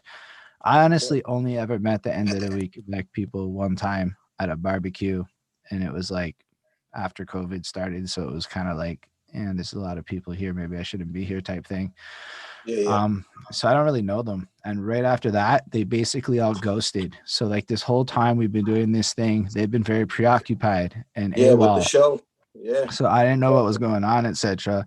I just know that they disappeared one day. All of this shit went on, and then listen, I got told some things about some things behind the scenes with That's the regards way to that TV shows work, though. You know, like TV shows work like, you gotta, like, when you're recording, it's essentially like you're sequestered, and especially if it's like a pre-recorded thing and it's a contest, like you don't want yeah, any word getting out about yo, there's straight winners or up anything like media that. gags. Contracts get signed and NDAs get signed and a lot of money's at stake once there's a TV show involved. So like you definitely gotta like watch how you move because once big money's involved, like you gotta move smart Mm. or that opportunity is gonna just No, straight up. There's I know about the media gag because one of the contestants wants to book an interview with me, and he said, "Nah, I can't do it until this date is the earliest." And it was 30 days after the finalist is announced is when mm-hmm. anybody that was a contestant is able to do any kind of promotional Yep. material. Given what the fuck I'm doing in my life, I can see how a lot of people might have found it smarter to just not talk to me for a minute. You know what I'm saying? It like totally made sense to me once I realized, oh, they're making a TV show, eh? And then it Mm-hmm. aired, and let's be real, this shit's dope. Like it's just Dope. dope. It was like a really cool experience to watch that. Like, I don't know, you think reality TV and you think corny, and did it have a little bit of corny in there? Sure, it did the whole sappy story thing. And I mean, it's cool. It Yeah, I is what mean it that's is. that's the way that you build TV. Like It that's is not what it even like is. But then yeah, the like rapping came, that's and yo, not that's not even a them thing. That's just it's them just being what like, it is. this is 1 + 1 = 2. We're supposed to be talking about the this person's journey and the way that they got here and these Yeah, things and we gotta pull at the heartstring because you gotta get people interested. If people and it's don't like facts. relate, they're not gonna be interested. But it worked. All of it. Mm-hmm. I mean, I'm not the biggest fan of the genre, but I was still thoroughly entertained. The one thing I didn't realize, because I haven't watched TV in a minute, is how many commercials there are. Yeah, I Oh mean my word, that's commercials the are way that they real, pay eh? for the show. Yeah, I know. Probably on grant money. Let's be real. I'm sure Quebec was willing to put up some money for that one. Well, then that's the way that they no, that is the way that they pay for the show regardless, because if the fat cat's fat pockets don't get lined with the fatness, then they're not gonna be I incentivized see to what you're want to saying. keep I see on what you're doing saying. your thing. So I'm pretty sure though that this gets attached to Quebec cultural output budgets in some way, which is cool though. Like I was really thinking about it. One of the things that I learned is like y'all got to grow up with hip hop on TV, right? Like it mm-hmm, was on TV. Like you could be a kid flipping through a channel and there was people that like were from your place doing your thing. Next thing you know, people you know are on TV. And mm-hmm. for a lot of us, that was the first time that that happened. Was Yeah. honestly, I mean, in my case, it was basics. I mean, I know basics. I've been talking to basics. We're like friends at this point, you know, like. And then to see him on TV, it's like, yo. And then he drops in this little English bit, which a lot of people don't know why that's significant. But for us, it was like the man's repped us on like fucking public television and snuck through some shit that was really fucking cool. And it was Mhm. like, I don't know, man. I was so I felt very emotional watching that shit for real, real. It's like I felt a little teared up inside and excited to see that moment happen with like especially I knew like three people, like Monkey's a contestant, and I know Monkey comes through end of the week a bunch. And this next lady I saw perform, I was on the same episode of Basics. I just seen her in real life. And it's like, yo, these are people like I've met. Like I know these people. I've seen them rap in my Mhm. face. I know on Mhm. TV now. And Yeah. I'm like, yo, as far as the name, yo, it's Quebec. Fin de Faible, Google translates to end of the week when you watch it get Yeah. translated. It's just Yeah. kind No, of literally what it is. I was totally unaware, and that's dope. Like because Mm. I don't But it's know just in French. case anybody wants to know, that's some actual legal government shit. But straight And up, again, the end of the week Quebec dude that's involved there says end of the week within like 7 seconds of the show starting. Like it's like one of the first things you actually hear on the show is end of the week. And I'm like, yo, respect. That's playing it proper. Because again, that's not actually simple to pull off on Quebec public television. People might not know that. But there's like, yo, like currently, Montreal is going to start an active campaign to attack English and try to stamp out the language as being a predominant force. Like, this is not hyperbole. Our mayor has announced this. And I'm like, oof, that's not great for an English live scene. Like that's the truth. That's the first thing I hear. Like we're gonna have to be crafty to actually work around stuff that is gonna go like, yo, we're gonna have to have French event names type thing in the future just to like throw events in English. Like it's gonna be some weird stuff if they go through with some of the stuff that they want to do. So when you see when you see them get that through, that means they put a lot of effort into making sure that stuff was respected properly, in my opinion. And then it was really done well. Like I really enjoyed the content, the way it was structured. I think they made it sound good. I think the people actually like they could rap. You know, it wasn't like bogus or anything. I was really impressed. Like I was impressed. I haven't seen any more. Probably gonna watch it all when it's done, just with my life. But yo, I'm actually stoked to binge watch that after. yeah, no, that's super dope. I mean, that's definitely the type of energy that's what this culture was born on, like that was what cultivated all of it. Everybody seeing everybody succeed. Now that gives you like, well, if such and such can do it, then I can do it. And it's the same exact thing when you were saying to Cortez earlier about the like karaoke thing. Like, yeah, there's chances are there's a bunch of people that just got their karaoke system at home. It's like, yeah, you could use that to get started essentially. Like, Yeah, there's a ton of people with rock band mics and like Guitar Hero mics that can plug into your computer and give you bullshit Audacity recordings right now. People have microphones that would be functional. Are they amazing? No, but they're functional right now. Don't even realize that that shit's just the USB connector. yeah, I What? mean, I so mean, getting back to everything that we was talking about, this show is not connected to DMC, but DMS, nah, DMC is DMS, connected to DMS, DMS. D, Sorry. yeah, DMS is just an independent thing. They are What? connected in some ways to KOTD in light of the fact that there's Okay. like I know there was a KOTD Montreal, and I know who Mm-hmm. was involved in that, but I haven't yet talked to many of these people, and I've only heard it described. I can't say it, and just we don't have MTV. We have Musique Plus, which is kind of like our own. No, DMS is the main source. It is basically one of the media outlets in Montreal that throws battle raps and otherwise has a Instagram page that is serves as a promotional thing. They have other stuff also. They go live and I haven't delved that deep into all of the DMS universe, but their battle raps, yeah, the main source.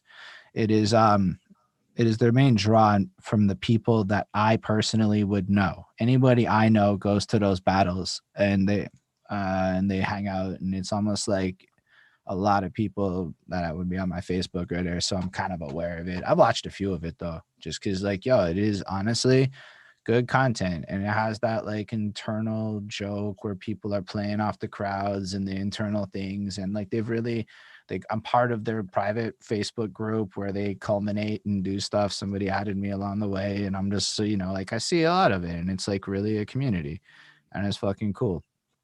And that's just kind of like I think it's cool that Montreal has a thing like that. I don't think everyone's aware that it exists on some language issue things, but they're also bilingual, which to me is like really exceptional. Like if you're from Montreal, in my opinion, like yo, I don't think I'm the right guy to be the French dude, but I should inevitably find a French dude that I work with that can kind of be French me, that kind of covers the other side of things, and we pop it off proper because that is a huge part of our city. And like Yeah. yes, I speak French. Trust it's not good enough to hold it down the way that I should with the same eloquence and Yeah, flair, but you know, that's why like you're being smart and thinking to yourself, you need to get yourself a like yo, fluent because French, because it's definitely it'd be like well, I think it's even more than like Spanish and in LA. And well, I mean, I get, yeah, nah, it is, it's because like like yo, legally, it's like the law in Quebec is like they're working gonna towards get rid of eliminating English. So like if like to anything, the it's like, point where it's like if you guys come to like I don't know how far it's gonna go, but it's plausible you could have issues with medical care because you don't speak French. It's not like I want to say hard facts. I'm saying it's a plausible reality within 3 years where you come to Montreal, have a medical emergency, and a doctor is not obliged to offer you healthcare in English, even though they could. That is a well, real thing that could happen. yeah, That's that's what they're kind of discussing, but you don't hear about this shit because Mans just comes through and gives COVID update once a day, and our politics is weird like that, and so you don't hear about it until you do, and you're like, yeah. oh, I guess we're still at that point. Thanks, Mayor. Weren't you supposed to do bike paths and stuff? I guess that's where you're at. You just kind of whatever. It is what it is. That's negative stuff. Right. But yeah, it's just So wait, how did we get to DMS, DMS, oh, because they're from just kind of related to Cortez? battle rap in Battle general. I rap. mean, Right. Cortez is king of the dot, and then when you think king of the dot here, you think DMS because it's Well, the I mean, he's closest thing not. we have to it. He Well, battled on King of the Dot. He's not King of the Dot. no, That no, was I what I know. was work. Yeah, I understood that concept. I know I said it quickly because it's a constant thing about Smack URL and your Smack's bottom guy and Smack this, Smack. Like he gets you said in almost every battle against them that he is from Smack. And Yeah, yeah, I respect yeah. that. I'm just trying to, sometimes it's like, you're piecing it together and then you forget some stuff along the way. Nah, all good. I also realized I ended up on a KOTD loop of Cortez, and so I wasn't even thinking about Smack until the very end. And I'm like, I didn't even watch a single one from Smack. Whoops. Nah, but that's what's up. You supported It was an your accident. hometown league. It's to the point where Bonnie looked at Organic and was like, I know him. Because like we end up on a lot of KOTD stuff. So he's always right there in the middle, just kind of standing there. And What? Yeah, recognized him. But yeah, nah, yeah. He's I the didn't know that president guy's of the name 2 league. weeks ago. I seriously did not know his name 2 weeks ago. I just know he's the guy that's there. He's the guy that's like other guys, but for KOTD. Yeah, I don't know. Yeah, I facts. don't mean it like in a disrespectful way. For me, it's like, Mm, yo, I'm really trying to piece this all together as I go, no, and it's none, like a nothing that you lot said of was characters. disrespectful. Nothing that you said was disrespectful at all in any way. That's Like right, but I'm a Canadian not with knowing something is natural not apology disrespectful. shits. Not knowing something is not disrespectful. It's like you're just ignorant on the subject. That doesn't mean that like your ignorance is like a bad thing. Like ignorance is not a bad word. People just view it as a bad word because people use it with a negative connotation to it. But just like not knowing about something isn't like a bad thing. Like you just don't know about it. And you're learning on your own. That's like super uh respectful. Like Mad that's probably motivated, to what be every fair. battle rapper hopes and wishes for, you know? I mean, I just think it's such an interesting culture. Like once you start understanding what's happening, which that takes a minute. Okay, it like takes a second, but then it's like, oh, this is dope. Oh, this guy's actually good. Oh, this guy's just doing some common denominator shit. Oh, this guy's creative for this. Oh, that's why people talk hype. Yo, I understand Daylight now. So when people talk about why they like Daylight, that shit makes sense to me because I've been watching the way he created this character. The The And Quill. you can Wait, see it. what do you understand about Day? Like the character or the like The bar? way he does all of his fucking everything about his presence, from the way he stands, from Yeah, the way yeah. he like, yeah, okay, that's fair. All of this shit. It's so calculated. He Super calculated. Probably one of the most like all of calculated that shit. Like it's battle so rappers. fascinating because Yeah. y'all like basically were like straight up. Nah, it's like WWE shit. So I started looking at Daylight and I went down a Daylight wormhole because he's such a fascinating guy. And from a Very performance fascinating. angle, he Incredibly does stuff. fascinating, incredibly talented. I feel like the bars is the obvious thing about him that stands out, but it's more than that. It's his outfits. It's the way that he presents himself. It's the way he commands the crowd. It's Yes. like he takes it to such a level where I was like, oh, that's why people fucking like Daylight. And I didn't know Yeah. what to like look for before that. And then it was clear because sometimes it's like some stuff is very common, and you see what I watched Daylight versus Mad Shot, all right, and that was like you can see the day and night of Mm-hmm. like the talent sphere right there. Mm-hmm. It counts. I don't Mm-hmm. really think Mad Child is not our people's. You guys didn't have them. No, we don't want them. We weren't the one that made them. I mean, He chose to go. He chose it. didn't nobody wasn't nobody no crazy invitation. Wasn't like Times Square had a welcome Mad Child, billboard or some shit like that. Like wasn't nobody over here like, yo, come over here. Nah, fam. Super nah.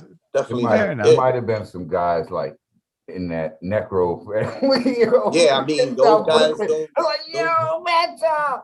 those Fucking guys, Burns. Maybe you know, Burns. I think Burns might have invited them. bugging. It's crazy. That was the best moment. That was a moment. Oh Yeah, yeah, we we are are still live. live. We Yeah, are yeah. still live. Yeah. Yeah, That's we are fair. still live, Julio. Yeah, yeah. Yeah, Yeah.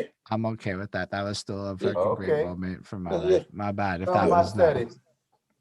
Tell Burns I Yeah. said it. He be all right. Be all right. Uh, But nah, so yeah, like I mean the Bad Child is super not like but Daylight is he's he's magical. yeah, absolutely, absolutely, super talented guy. Daylight though, right? He represents one of many types of characters that you can embody type of thing in battle rap. He's Like like Gold Dust. there's there are people that go that far. Like he's not the only one. Loaded Lux is super about showmanship. Like Loaded Mm. Lux when he first came back to battle rap after not battling for like close to a decade. When he first came back and he went to URL, and this was a battle that like Jay-Z tweeted about. That was another one of these moments that like when I was talking about with Cortez when he had that battle with Head Ice and you had Styles P and KRS and all these judges. We looked at it in battle rap of like a very like holy shit, like collectively because it's a community and it's become a community.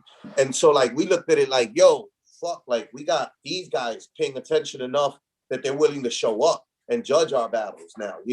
And That's dope then though. when you have Loaded Lux battling Calico coming back for the first time in 10 years, and Jay-Z tweets him tweets basically about him by quoting him, like it's just like what? Like this is another level. Once again, like Jay-Z is now watching what we're doing.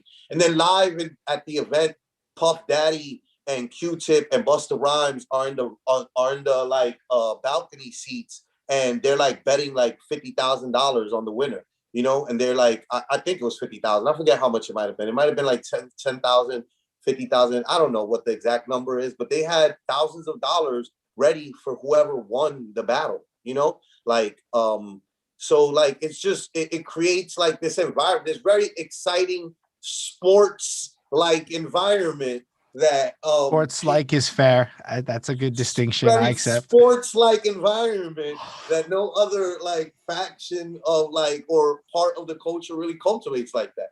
It's like this sport, and so Loaded Lux shows up to that battle first time in 10 years, dressed in a suit, looking like like somebody going to a funeral, and then behind him is a procession of people carrying a casket to like No literally way. a casket to like the battle stage, you know? That's Like amazing. there's like so like there's no lack of like guys like that, but then there's also guys on the other end of the spectrum, like Swave Seba, who like they don't play none of those games and they look at it very much so like that's games. Like they're showing up and it's like, yo, it's about this writing and I'm about to destroy you with what I've wrote. No games, no nothing. This isn't a game. This isn't about dressing up and playing dress up and putting on a show because you think there's wrestling. Like this is very real.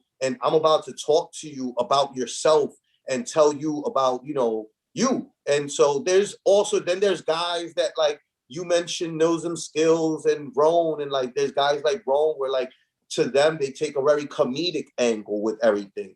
And like what they're trying to draw out of the crowd is laughter more so than oohs and ahs, So like there's a range, there's Yo, a I wide like range. it. And then inside of that, if you're paying attention to like things like rapping itself, right? Like you have multiple styles, like literally kind of endless. Like you have more options of rhyming style with acapella battle rapping than you do necessarily in music because you're constrained to like musical rules. And in battle rap, like there are none of these like constraints of the music. So you can kind of do more a theatric type of presentation with your writing and your flow. And so there's all that. Then there's like, some guys are like multis type of rapper. And if you're familiar with rapping, you understand what multis are. You know that it's guys that, do like Haribo, when I stepped into you and made you plump like Mario or some other, thing where they constantly going in these, it's essentially what Eminem does. Eminem does the same, to him, it's not really about having, I want to be careful where I'm going with this. I don't want to trash Eminem. I don't want to make this personal. To me, I want to keep it. I want to keep it. I want to keep it. A moment Sanitary. Flacco remembered he was live on the internet.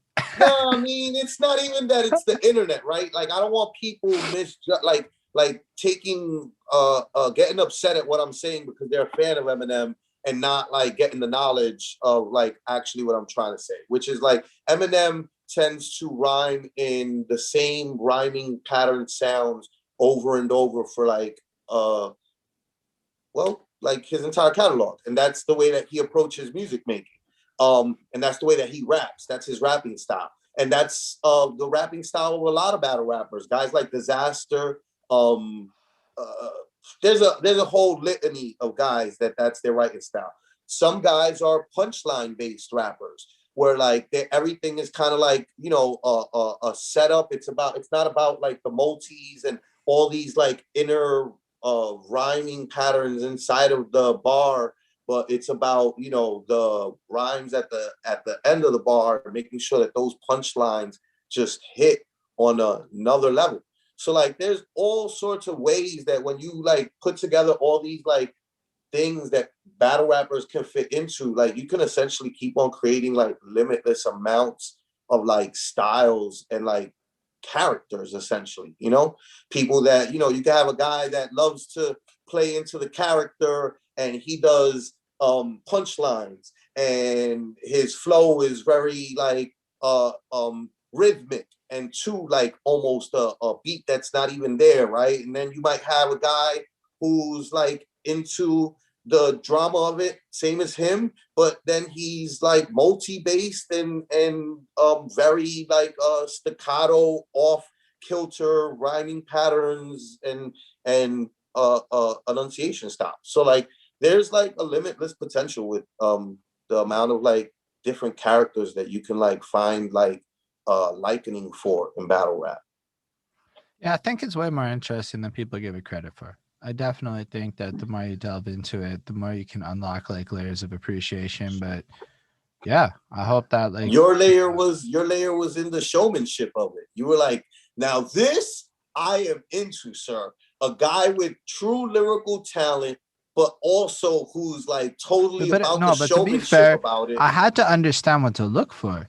So Body taught me a lot about bars and intent. I didn't know that, like, yo, maybe it's probably not a good idea to dismember like every single like Bonnie. person. Um, that but like, so it's like, okay, sometimes like, yo, if you rap about guns per se, you're not actually talking about somebody's life. And I'm like, oh, maybe there's choices here that I wasn't considering when I thought about a Yeah, lot of the things that go into this. also. So Yeah, Bodied helped a lot with some of that kind of context, right? yeah, But also how to play to crowds. It was something I never realized. So sometimes it's not that you don't want to be smarter with it, but if you know nobody in the room, and they used the character embodied that consistently made, he followed every rule of good songwriting, but he didn't read the room. So everything didn't land. But personally, I was like, that shit's pretty fucking good. And I'm like, oh, I get the point. You're showing me, look, read the room, motherfucker. So yeah, on many levels, is that movie layered and like really interesting to communicate a lot of different things to people that are willing to go look for it, who want a bit of a matrix into it. But even then, it's not enough. You start watching battles, okay, you're catching stuff, but then you don't realize that a lot of it is, I don't know, maybe nobody likes it, but if you're trying to translate something to people that don't understand, you do need simple ways to explain it. But a lot of it's like WWE. That shit's not fighting. It's just not fighting. It's yeah, just not, like sometimes they actually hit each other, but yeah, sometimes they don't. Okay. Like yeah, it's yeah.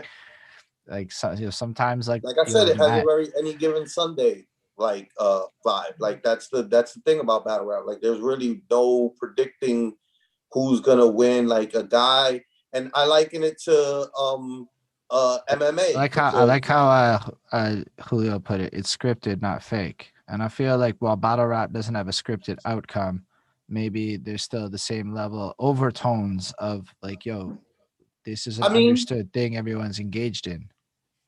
yeah, That's yeah, more what I mean. Like, people in wrestling, when they do their promos, or boxing ahead of time, or all of these different things, when you're watching these men do their hype up promos, I'm certain, like, in general, like, everybody knows what they're doing. Even the violations are understood, like, oh, he crossed yeah. the line. Of course they knew he was going to There's cross the line. They're contracts. banging There's on that shit. contracts in this, and like I probably shouldn't be saying it, like, but like the truth is, I always mocked the contracts because I'm like, everybody's too poor to afford to sue each other. What the fuck are you suing for? Like, what? Like, you can have a contract and he breaks the contract, and it's like, okay, what now? You're gonna sue him for what?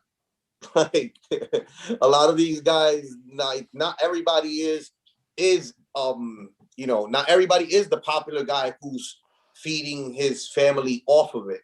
A majority of these guys are doing this in their spare time because they love it. So Mm, like and maybe they might, or some guys are doing it because they're looking at it like their opportunity to get to a place to make money off of it, but they're not really making money right now and they don't have a job.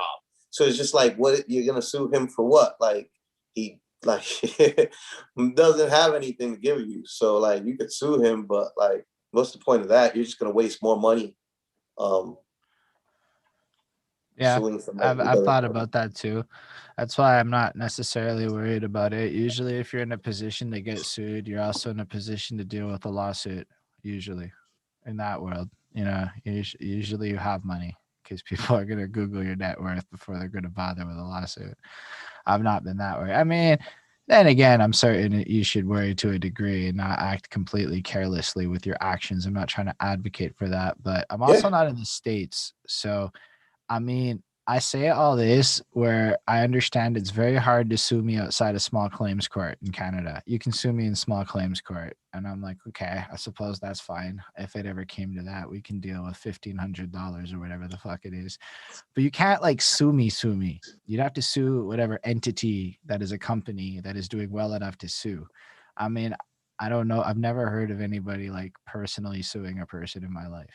It's never yeah, actually happened to my knowledge. So I know it's like a thing in the States, which I don't often think about, but I don't you know, I don't know. I don't know anything about it. I don't know how expensive it is. I don't know how viable it is. It's like a completely foreign idea to me, literally. You know, I mean, the contracts are essentially just in place to like hopefully, you know, bind people to the word of what everything got agreed upon, you know, and hopefully they don't violate that, you know. But I mean, even when they do, you know, like most times the reason that you don't get sued is because like you're probably a like if you're in a position to get a contract signed with one of the major leagues, URL or KOTD, then like chances are you're doing this seriously. Chances are if you're doing this seriously, you're battling on either one of those platforms. If you're battling on either one of those platforms, you're probably going to battle on one of those platforms again.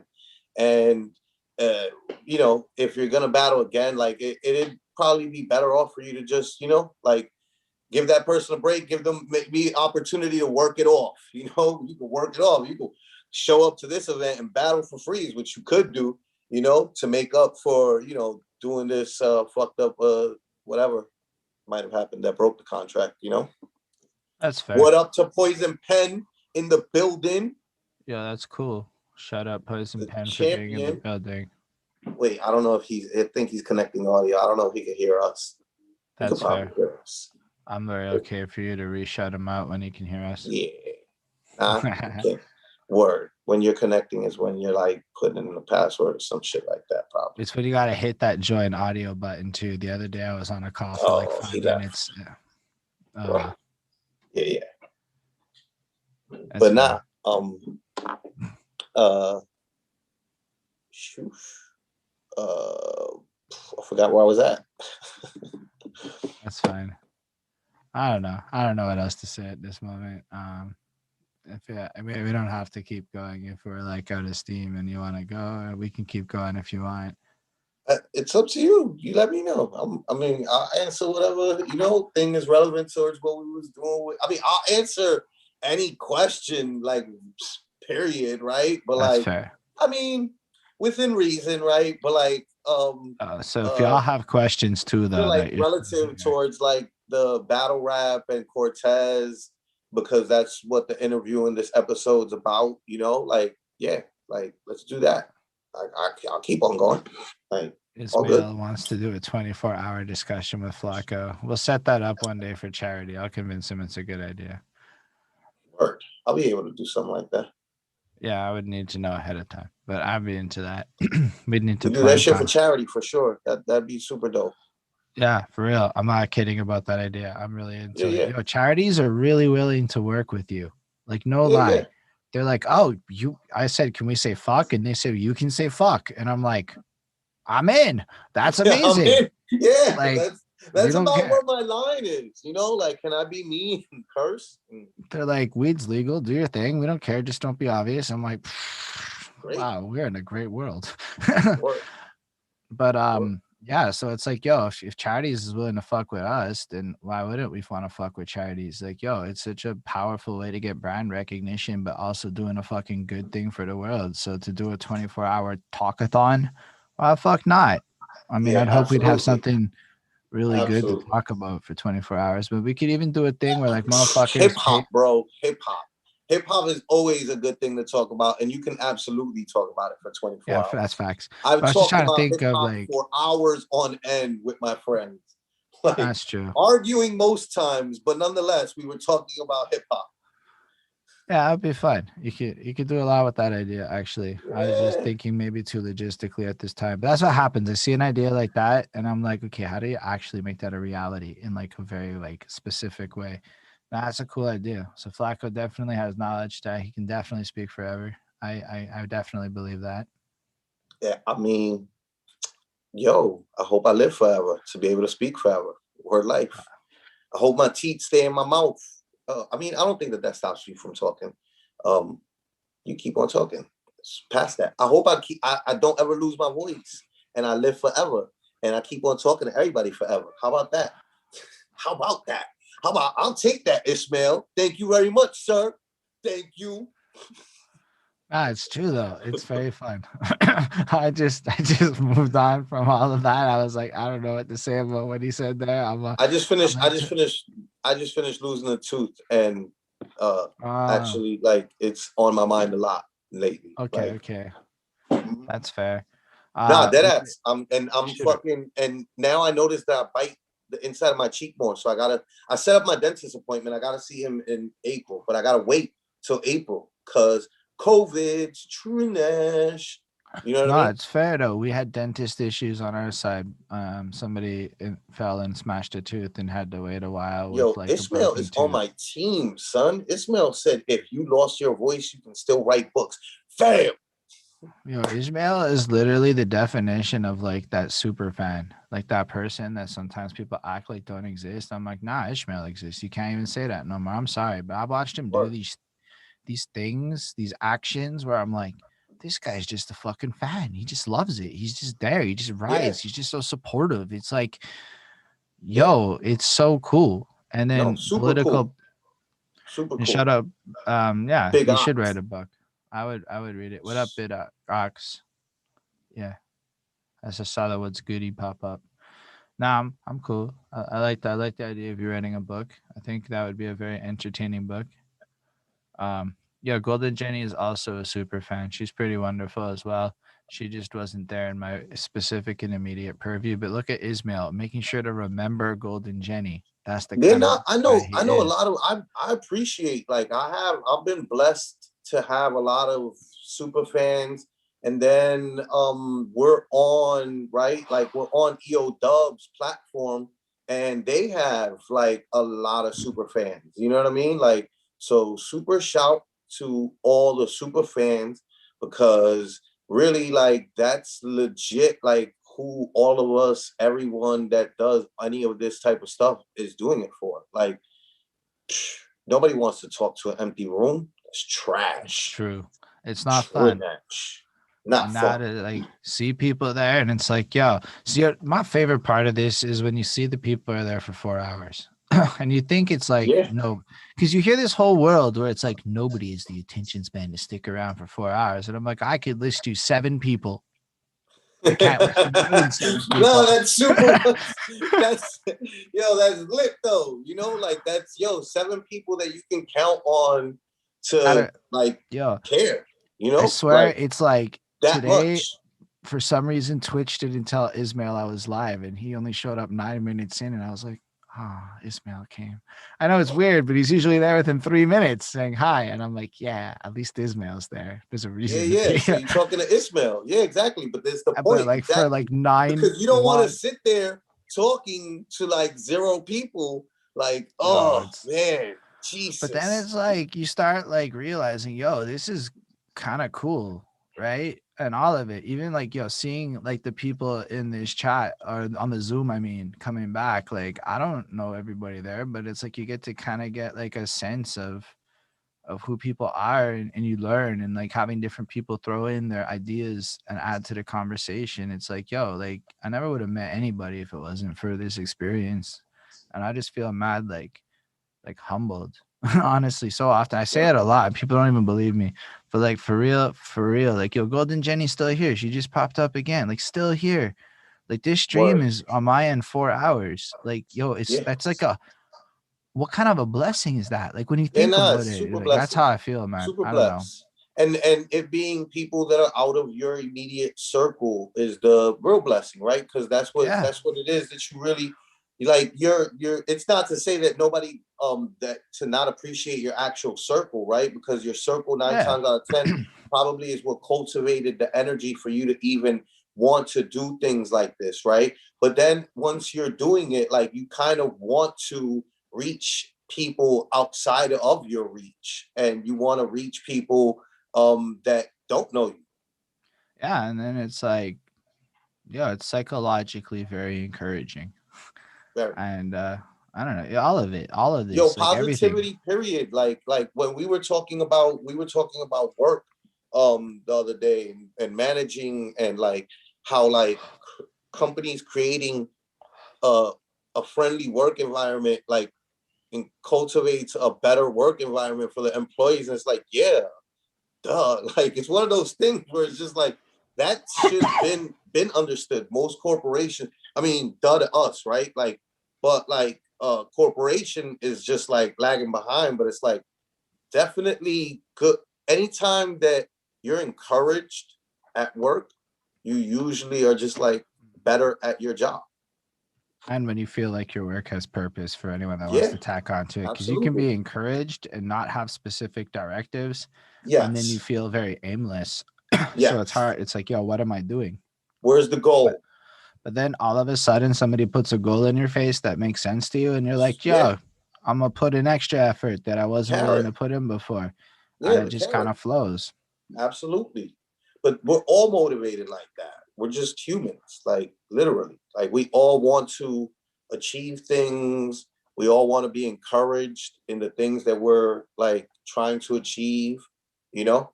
And we don't want, most people I think don't want to like have it cheatily given to them, you know? Like Yeah, I think I don't want to fundamentally cheat you want to for it. earn it. Like I want to earn it. Like That's why, like, I genuinely want to earn it on my own merit. I don't want it given to I me for no so I reason. love that idea. Like something that's always baffled me, and this is maybe something that's just a me thing, so nobody should take this as a I'm gonna generalization. go get some water, but I'm hearing you. But like a lot of people are like, I should go buy a house right now. And I'm like, I don't know. Maybe I should, maybe I shouldn't. But the main justification is over the next 20 years, it's a sure way for me to like make X amount of money and profit and revenue. And I'm like, that's cool. But that's still like at a like a deep level. That's like the house is doing the work. And my job is then to maintain this house. And that is the only way that this arrangement works. And maybe I'm just a little egotistical with it, but I believe I can do better than the house can do for me. So I decided to invest in myself, and it baffles a lot of people. But I look at it like, nah, I'd rather know that like in 10 years, whatever I'm doing with my life is just worth more than the house, so Mm-hmm. that I can always be doing the next thing. And I noticed that like not a lot of people agreed with my assessment with that, which is fair enough. But when I hear what you're saying, it's like, nah, like my merit is what gets me to that place. Not Yes, absolutely. not not like an asset that gains value over time. Yeah, Um, that's fair. I like what Cabin said. It could be an outlet to venue business Kevin, schools. you can feel free to jump like anytime Yeah, you want to, anytime. speak. You He's know, like, you spoke earlier. nah, we're still Don't be live. bashful Fuck now. that shit. I wasn't keeping you off the mic. No, but it's fair. I just Yeah, yeah. I feel like sometimes people have this linear view of it, and it's a little baffling to me because I like a more like open minded view. I feel like Cabin unmuted, and I talked, and it was terrible timing because now he muted again. Yeah, I mean, it could just add to the little confusion because I just wasn't sure. I wasn't sure if you're still on the show or We not. are on, It we sounded like still are personal live things you and were we're talking still doing about. the Yeah. show. But like It you're just good. evolved, and then it's Yeah. all Yeah, good. when you were talking about personal, so I put it in the box because I didn't want to like address. You said you buying a house, so I was like, No, I wasn't buying a house. I said a lot of people wanted to, and I just think about it at a more philosophical level because I'm not that interested in doing it. And a lot of people question that motive. And I was just explaining my rationale a bit um, with relation to like value an asset in oneself versus a commodity of some kind, which to me is just, I don't know. A lot of this shit gets tangential.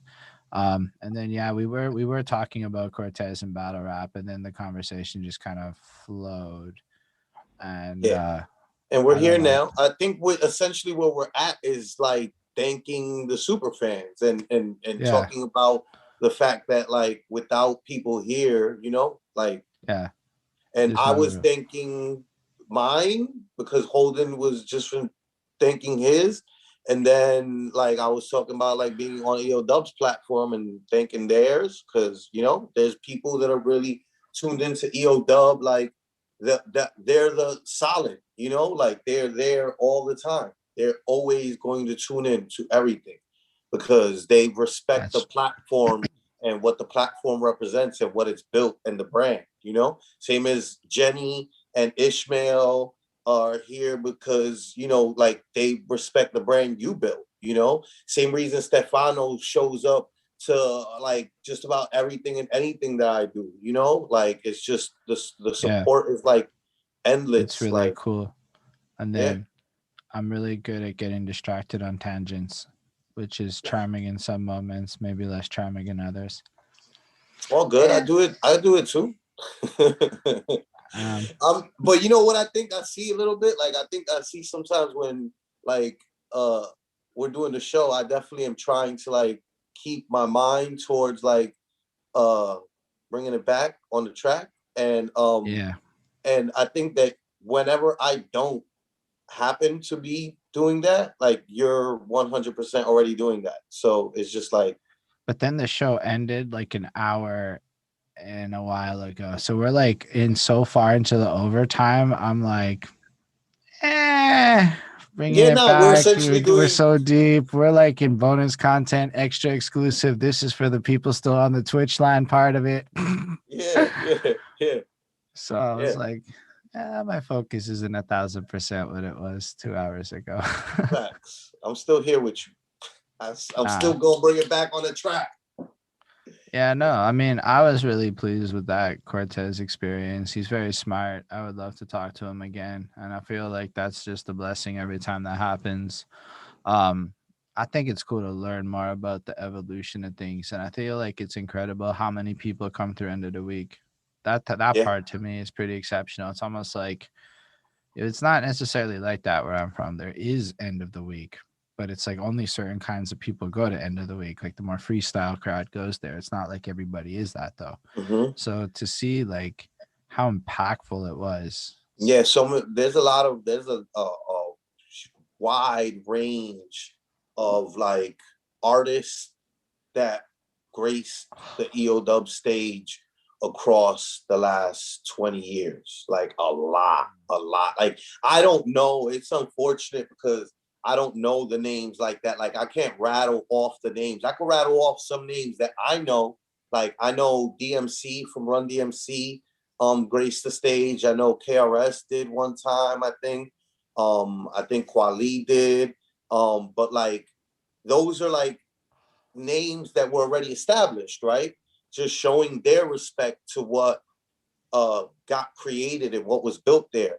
But then you got names like, come on, like Immortal Technique, um, uh, uh, Homeboy Sandman, um, Iron Solomon, like the names, and then some. There, I know that there's names that are like I wish Penn would have stuck around because Penn is so good with this, and Penn knows keeps such great communication with everyone at all times, and he's outside all the time so much that he really just bumps into people that we all know, right, more than maybe most of us, and he's constantly like reminding me or like putting me on to like, yo, did you know that such and such is doing X, Y, and Z? You know, where it's just like you would think it's like a thing that doesn't matter, but it's just like, what?